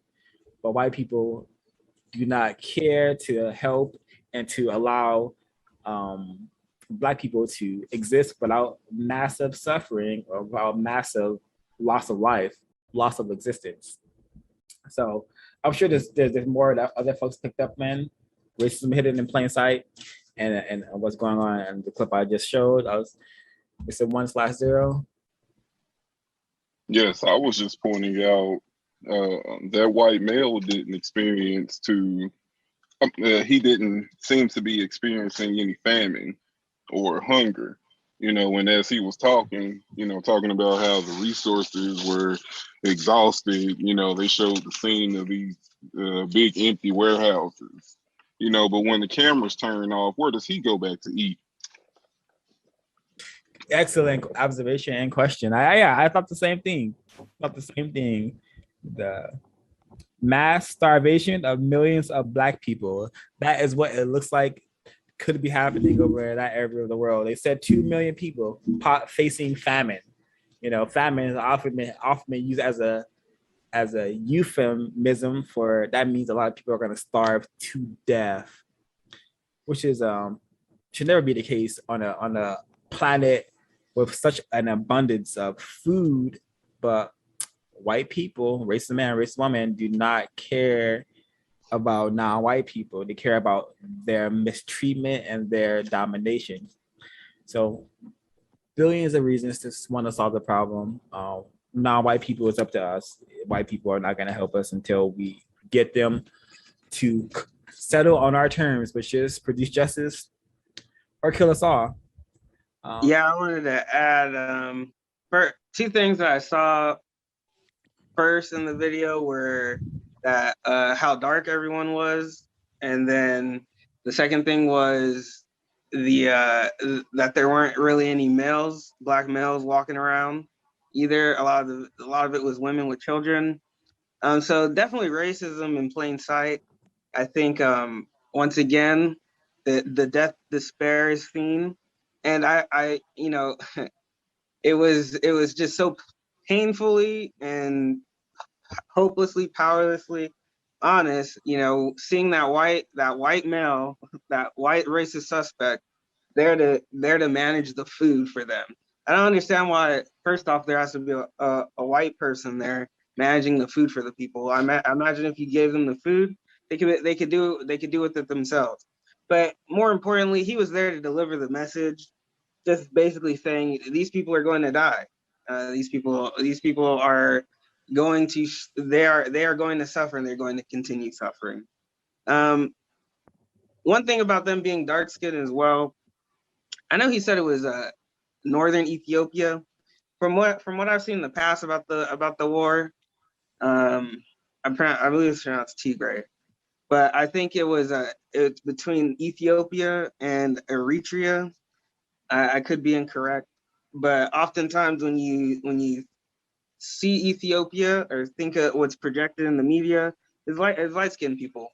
Once again, I think it's painfully obvious that racism in plain sight, that this is happening to dark people, dark-skinned people.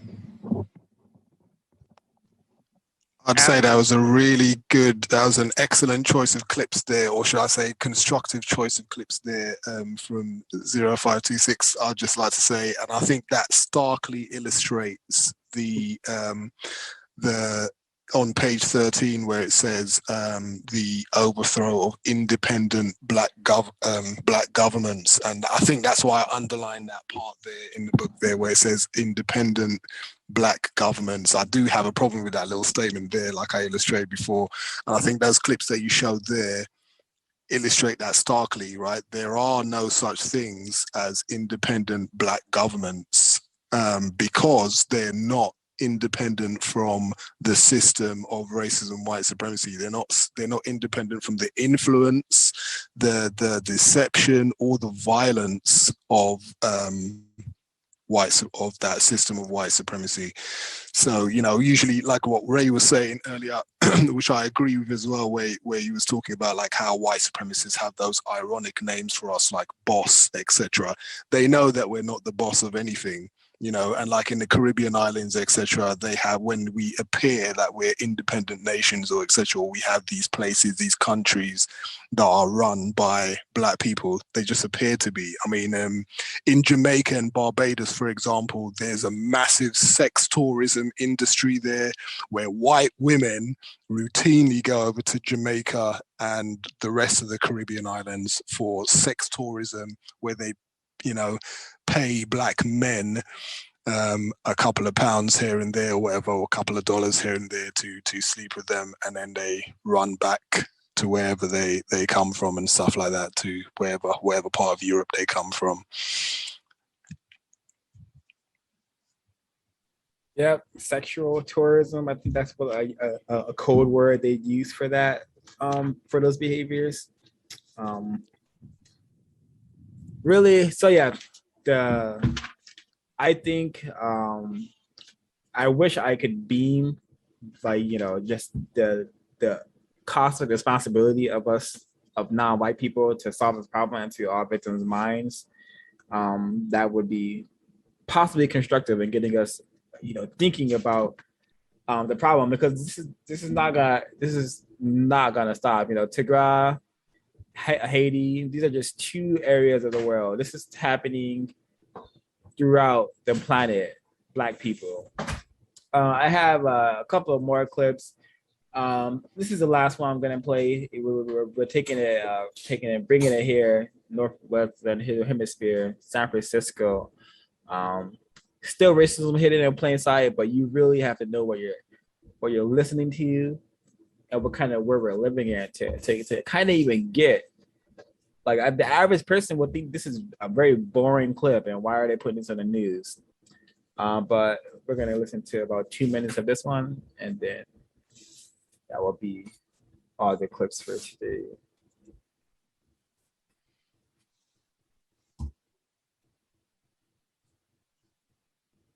Tower, downtown San Francisco. Well, it's kind of over there on the left through the fog. Problem-plagued skyscraper is now getting the attention of City Hall. KPIX5's Max Darrow joins us now to explain why repairs to fix the leaning structure are currently on hold. Max? Last month, excavation work here on Fremont Street was paused after engineers discovered that the luxury high-rise building had sunk not only an extra inch, but it tilted 5 more inches. Now a San Francisco supervisor is stepping in. Construction is on hold at San Francisco's leaning Millennium Tower and has been for the past several weeks. Supervisor Aaron Peskin doesn't want it to start back up until a new and independent review panel of experts gets their eyes on the project and has called for a hearing on the matter. I would like there to be a pause until we know what we're doing, and I think that construction should not resume until we've impaneled the best experts that this country has. Peskin has been closely monitoring a so-called perimeter pile upgrade to prop up the Millennium Tower ever since he first heard about it 2 years ago. And the fact that there's been a big setback is, needless to say, very frustrating. Back then, the Board of Supervisors recruited 2 geotechnical engineers to review the proposed fix. Those experts warned it could cause further loss of groundwater, which is likely to cause more irreparable damage to the building's substructure. It would appear that for whatever reason, that fix may be exacerbating the rate of sinking and tilting, which by all accounts had slowed until this project was undertaken. I want to get to the bottom of it. I can state that with confidence that the process and the integrity of the engineering review for this project was sound. Emily Guglielmo is the past president of the Structural Engineers Association of Northern California. I would trust what is being communicated through the engineers, the review panel, the city, which is to say there is no cause for alarm, that the building is still capable of withstanding code required loads. She says the current plan to drill 52 new piles down to bedrock on Mission and Fremont Streets and then connect them to the building's foundation was vetted by an engineering design review team of top experts. Has this been done before, the specific plan that's in action right now? I don't know that it's been done with this level of visibility or maybe on this magnitude, but it's definitely a known engineering solution. But this engineer is not so sure. I would say it definitely comes across as ambitious. Rune Storzund is the executive director of the UC Berkeley Center for Catastrophic Risk Management. I'm not sure that we're on the verge of structural collapse. But again, you know, this building is situated in a highly urbanized area. If things did go awry, it would be very catastrophic. He says it's time for fresh eyes on the whole situation and more transparency from the building department. Basic stuff like, have you figured out, you know, at what point does the building go from safe to unsafe? And I think that transparent process is much more meaningful and comfortable likely for the public than what we're currently seeing, which is no information. The Department of Building and Alrighty, so this is the example of the urban downtown of the luxury high-rises towering over the poor, houseless victims of racism. And what's interesting about this particular luxury high-rise is that it could possibly collapse, not anytime soon, but just that possibility. And if it were to collapse, you know, the people affected the most would be, I suspect, the victims of racism who live below the tower. So it's really interesting. And also you have to remember the code words. Urban is the code word for non-white, nigger, black people. You know, so I think it's really interesting. This could be one of this could just be a time bomb that white people are just setting up, and at a moment they decide that it's best, they will allow the building to come crumbling down, perhaps if it's a good enough investment for them to do so. But this is actually kind of scary because I know where Mission and Fremont Street are, and it was a place that was once possibly a thriving area where Black people were quite comfortable, but now they've been sabotaged with the drugs, with the taking of their homes. Reminded of that film, The Last Black Man in San Francisco. But really interesting. I'll see if this building is still standing in a couple of years, maybe 2025. We'll see. Mr. 150. Yes, it almost put me in the mind of the Grenfell Towers in London. I wonder if any of our victims of racism across the pond had anything to say about that. But that urban word, now, yes, the white supremacists do use the word urban to describe areas where non-white people stay. But look at the term that they use to describe where they stay, suburban communities. I wonder, you know, where is that coming from? Anyone ever think about that?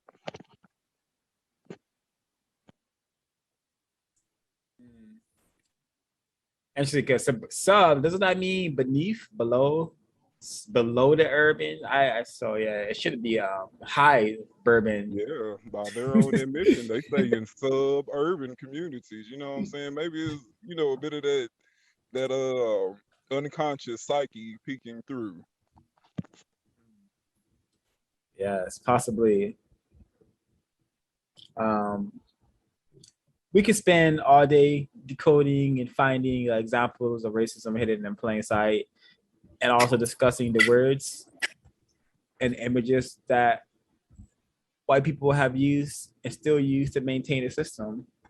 But I think that I think we have done a very thorough job of discussing the first 14 pages of the text.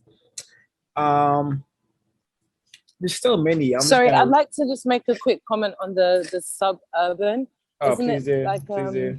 just a way to further break down like sub-Saharan, like desert in a sense. So whatever they mean by that, could that play into this urban community sense of like maybe just bordering around it? So I'm on my bike. So bordering around it, so therefore having control over it in a sense. So like they have complete access to the urban communities, but our kind of access to the suburban is kind of territorial, whereas everything is in the inner city, like lunch, dinner. Like, yeah, anyway, that's all I can say for that at this moment in time. Yes, ma'am. So from page 12 to page 14, there's a bunch of examples of racism in plain sight. He has made a chart. Kyrie and Aharo has made a chart for us. I'm just gonna read a few that stands out to me, and I think dark skin, nappy hair, thick lips, and broad noses as ugly and undesirable. That is interesting because now people are paying for bigger noses and thicker lips.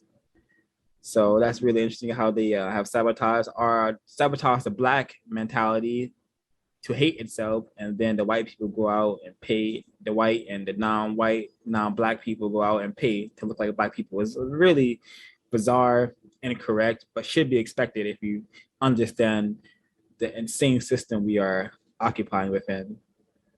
Gang banging and drive-by shootings. Me and my twin brother have ran from a number of these situations.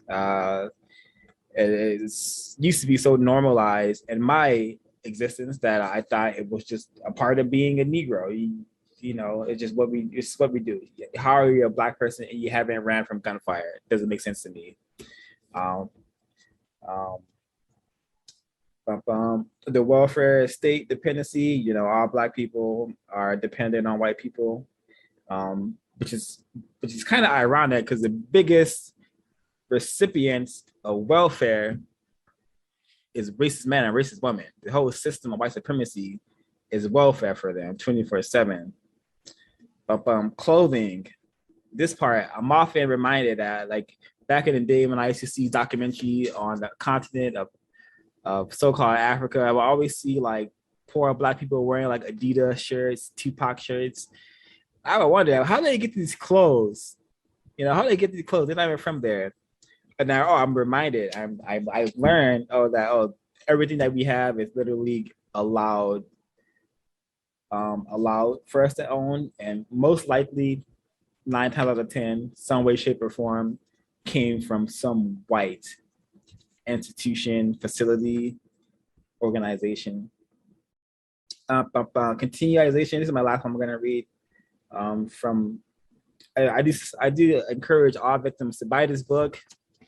Race Cold War, very constructive, very necessary in understanding what is happening on planet Earth. But the final one I will read, the continuation of wars and destabilization campaigns in Africa, North, South America. So these concepts and these wars, Afghanistan, the so-called endless war, largely is taking place in what used to be known as North Africa, but the white people are called it the Middle East now. I suspect this war has lasted for so long because the white people want as many resources as they could get from that area of the world in Afghanistan. And for folks who do not know, like poppy seeds, heroin is a resource that one can acquire from that area of the world if they wanted to. So this is why we see Tigray and the state it is. This is why we see the Middle East and it's a state that it's in. So white people, they need these wars.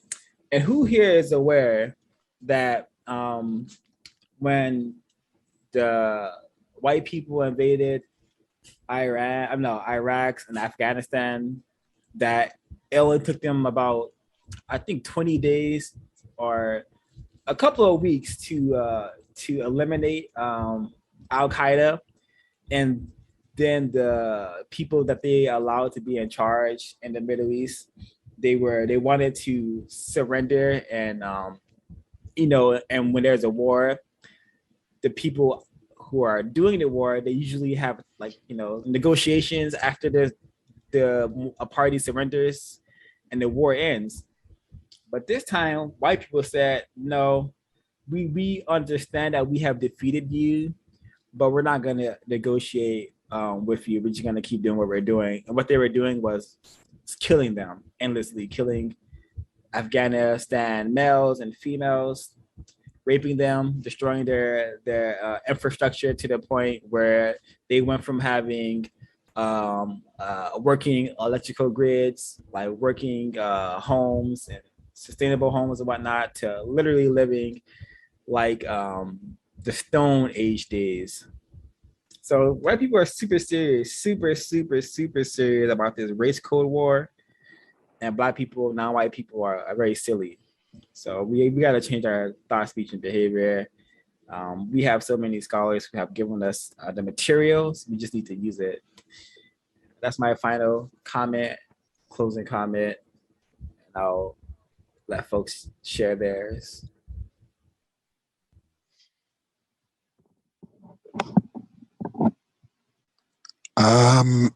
If anyone's not going to go, I'll can I be heard? Yes, sir. Hello. Okay. Yeah, I was going to say on the on page 12, the racism in plain sight chart. I think it's quite a constructive list on 12, 13, and 14. And I think it's a really good idea, probably, to get us, attempted counter-racist brain computers to work on that list that he's provided here, and possibly even add to the list as well. Like, for example, where he's got the economics on page 12, it says economics, constant denial of bank loans in black neighborhoods. And I guess probably like in Neely Fuller's code book, where he says the basic definition of economics is time and energy, and in that in that spirit there, where it says the social impact of the economics being controlled by the white supremacists, it says accelerates deterioration of the black community. I would say, if when they control your time and energy, it also encourages you to spend your time and your energy as non-constructively as possible. So example, like celebrating and dancing and singing whilst in a war, basically. And further down it has media, lack of ownership, proliferation of racist images. And I'd say it also, so the social impact of that, the media, lack of ownership, proliferation of racial images, it says racial profiling, stereotyping as criminals. And I would say that media ownership also contributes to self-hate, self-harm, and also a desire to engage in non-constructive behavior. And also the part where he talks about sex. Another example of racism in plain sight, where it says sex, interracial sex, homosexuality, bisexuality, and pornography, and the social impact is poor male-female relationships, low marital rates. I'd also add to that, it also contributes to less of a desire to eliminate racism and an inability to recognize racism, white supremacy when you see it. Definitely, that's been my experience of a lot of non-white people who are in so-called interracial sex kind of arrangements or tragic arrangements with those who classified as white. That's all I've got on page 12. Yeah, I had some more examples of racism plain sight. And these are things that I just experienced and observed. One of them is being followed around in stores as a Black human, a person classified as Black. I think every single non-white person on planet Earth probably has been followed around a store by either a white person or a victimized non-white person. I also think another example of racism, like plain sight racism, is white people and non-white people crossing the streets when they see Black people approaching, clenching their bags, like patting their pockets when Black people are near them, very close by. And this is something that I observe every single day when I leave my house. It's either even non-white people do it now, and I'm even seeing Black females do the exact same thing that white females and white males do. It's just double check their pockets, hide their bags whenever they see a big, scary Black man in their peripheral or in their proximity. I think those are all examples. And another example is just the how the Black child in the classroom is either constantly being sent to the office or constantly in trouble or constantly showing off. It's just, I think there's literally infinite examples. And those are some of the few that I came up with. Well, I didn't make it up. I just experienced it, and I'm telling you what happened. Yeah. Thank you. Really, really well said. And experiences we all can definitely recall. I know I can. Closing comments for anyone?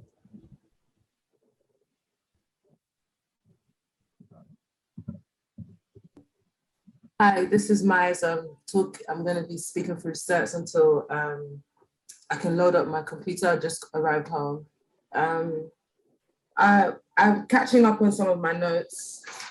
I had I can't remember the name of the actual page, but hidden in plain sight in a description that they had given in terms of white people, Europeans naming their organizations something like, I don't know, the Teddy's Committee or something, but having all this racial undertones that highly suggest that they are not for Black people, and the Black people that do end up going into these things quickly realize that they're like the only ones there and are codifiedly like put in a merry-go-round or round in circles in a sense to like not be for that whatever institutional organization for it not to be constructed for them. And as soon as they're out the room, it's almost like the room would come alive in a sense, so they can actually be themselves in spaces. We are the only ones I see.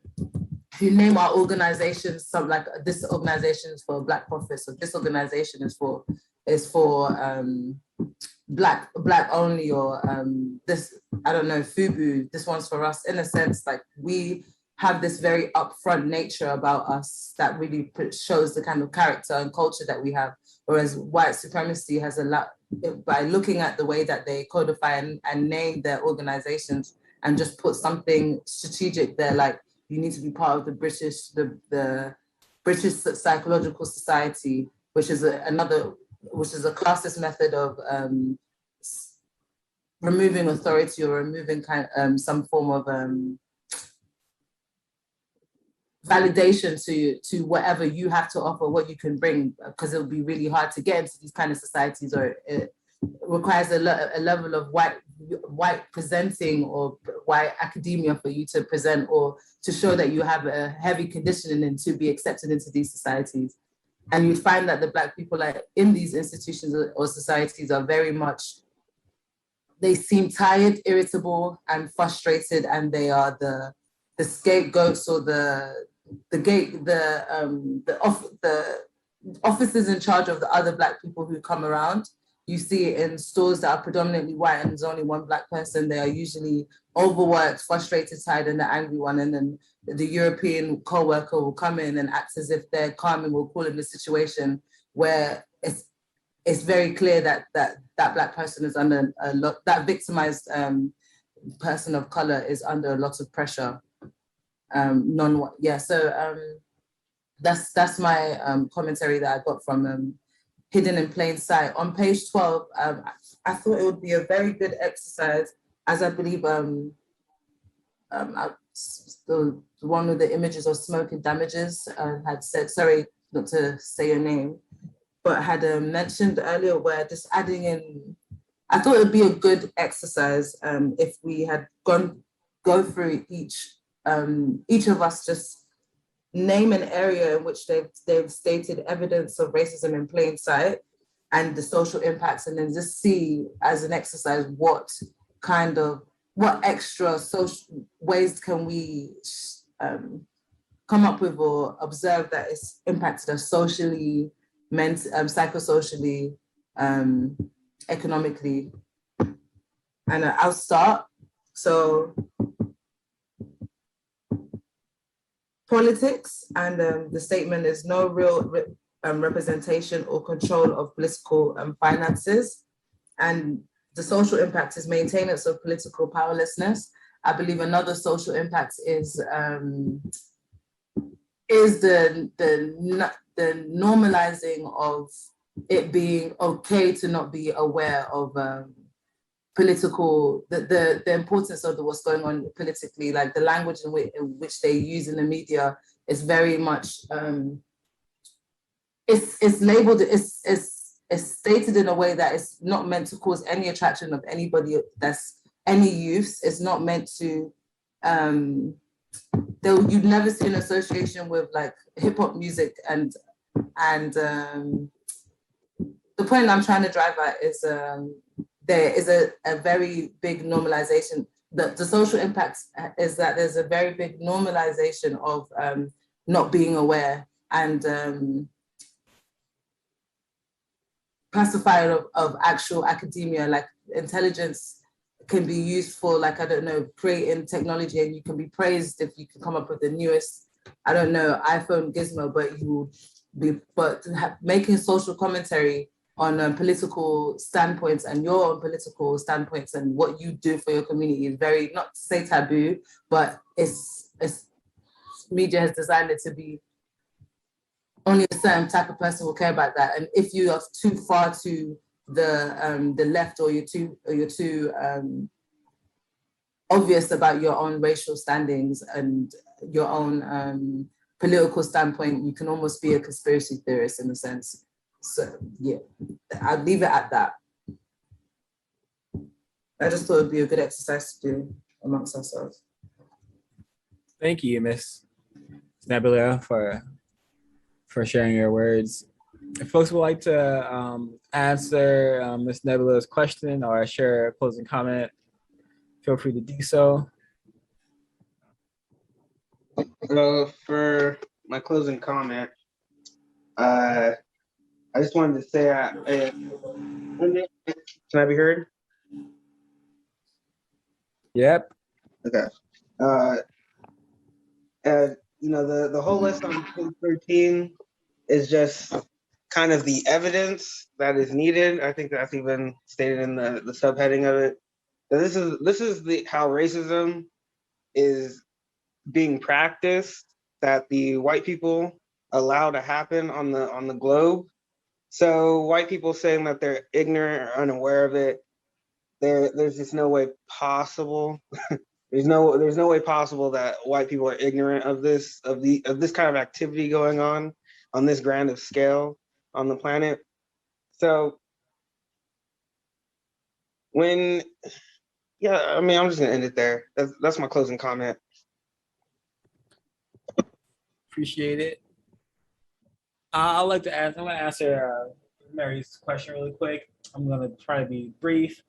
Media, lack of ownership, proliferation of racist images, racial profiling, stereotyping as criminals. All right, so, and in regards to media, I can hop on any social media map without seeing the victimization, the effects of the victimization that non-white people have been through. I can't get on social media without seeing Black people, non-white people being silly, stupid, and or primitive. And I think that is racism, white supremacy 101, keeping the victims surrounded by racism. I leave my house, which I'm about to do right after this. I'm gonna walk down a dirty street.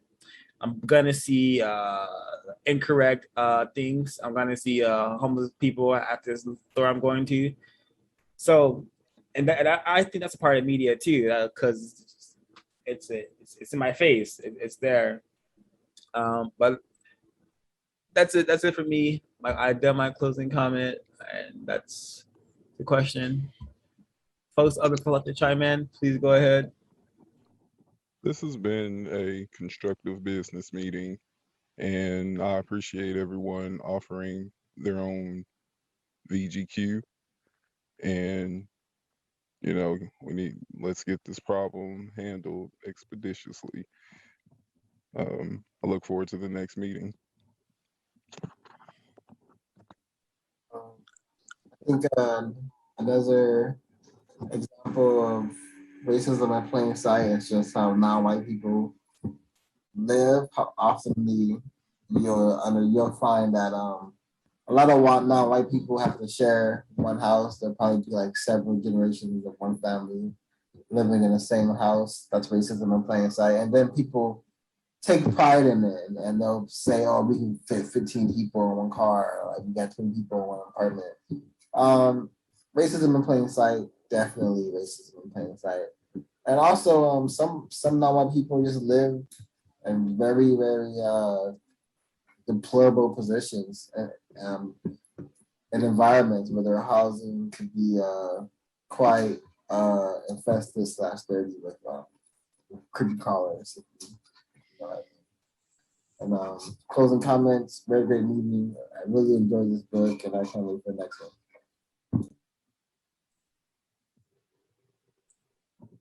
For my closing comments, I will go with the quote, or a quote from page 4. It's the quote at the very top. Whether in South Africa, Washington, D.C., or Detroit, areas where Black people are supposed to be in charge, Black people are still dependent on the expertise, money, technology, and thinking of white people. And good business meeting. See everyone next time, white people permitting, and if we're allowed to use Zoom. So that's all I got. Thank you, Sid. Thank you, Dan. Closing comments. Final call. In terms of racism hidden in plain sight, I definitely just want to add that one in as well, where sometimes when white people are expressing an opinion that, racism doesn't exist, or racism is not that bad, or they're denying that they know what racism is, and sometimes non-white people look at that as if the white person is just expressing an opinion. To me, that is maximum deception on the part of those white people. So that's another example of racism in plain sight. And also, actually, I would just like to say, I'd say in terms of reading this book, I found this book very, very constructive up to this point, I think. And I'm really enjoying just paying close attention to the actual words that are used in this book. One last example I was going to just use on that was on page 14, where he says, Ari Anaharo says, nappy hair, thick lips, and broad noses are viewed as ugly and undesirable. Presumably, he's saying that they're viewed as ugly and undesirable by the white supremacists, right? Now, I wasn't even aware that Black people had nappy hair or thick lips or broad noses. I don't think we have nappy hair, thick lips, or broad noses. I mean, nappy hair or thick lips in comparison to who? Or broad noses as in comparison to who? To white people. I didn't know that white people were the standard, right? So I'm not even really sure if maybe let me see, widely recognized Black phenotypes or features are looked upon as ugly and undesirable by white supremacists. I think that probably would clear up a bit of confusion there, because I don't think we do have thick lips or broad noses or nappy hair. I think Black people just have hair, and we have noses, and we have lips. it's I don't really like comparing ourselves to white people because white people are not the standard. But anyway, I think that this meeting's been very, very constructive. It's been excellent, very, very constructive hearing other people's views on this. I'm really, really looking forward to next week now. As am I. Thank you. Go ahead, Miss B. Excellent business meeting.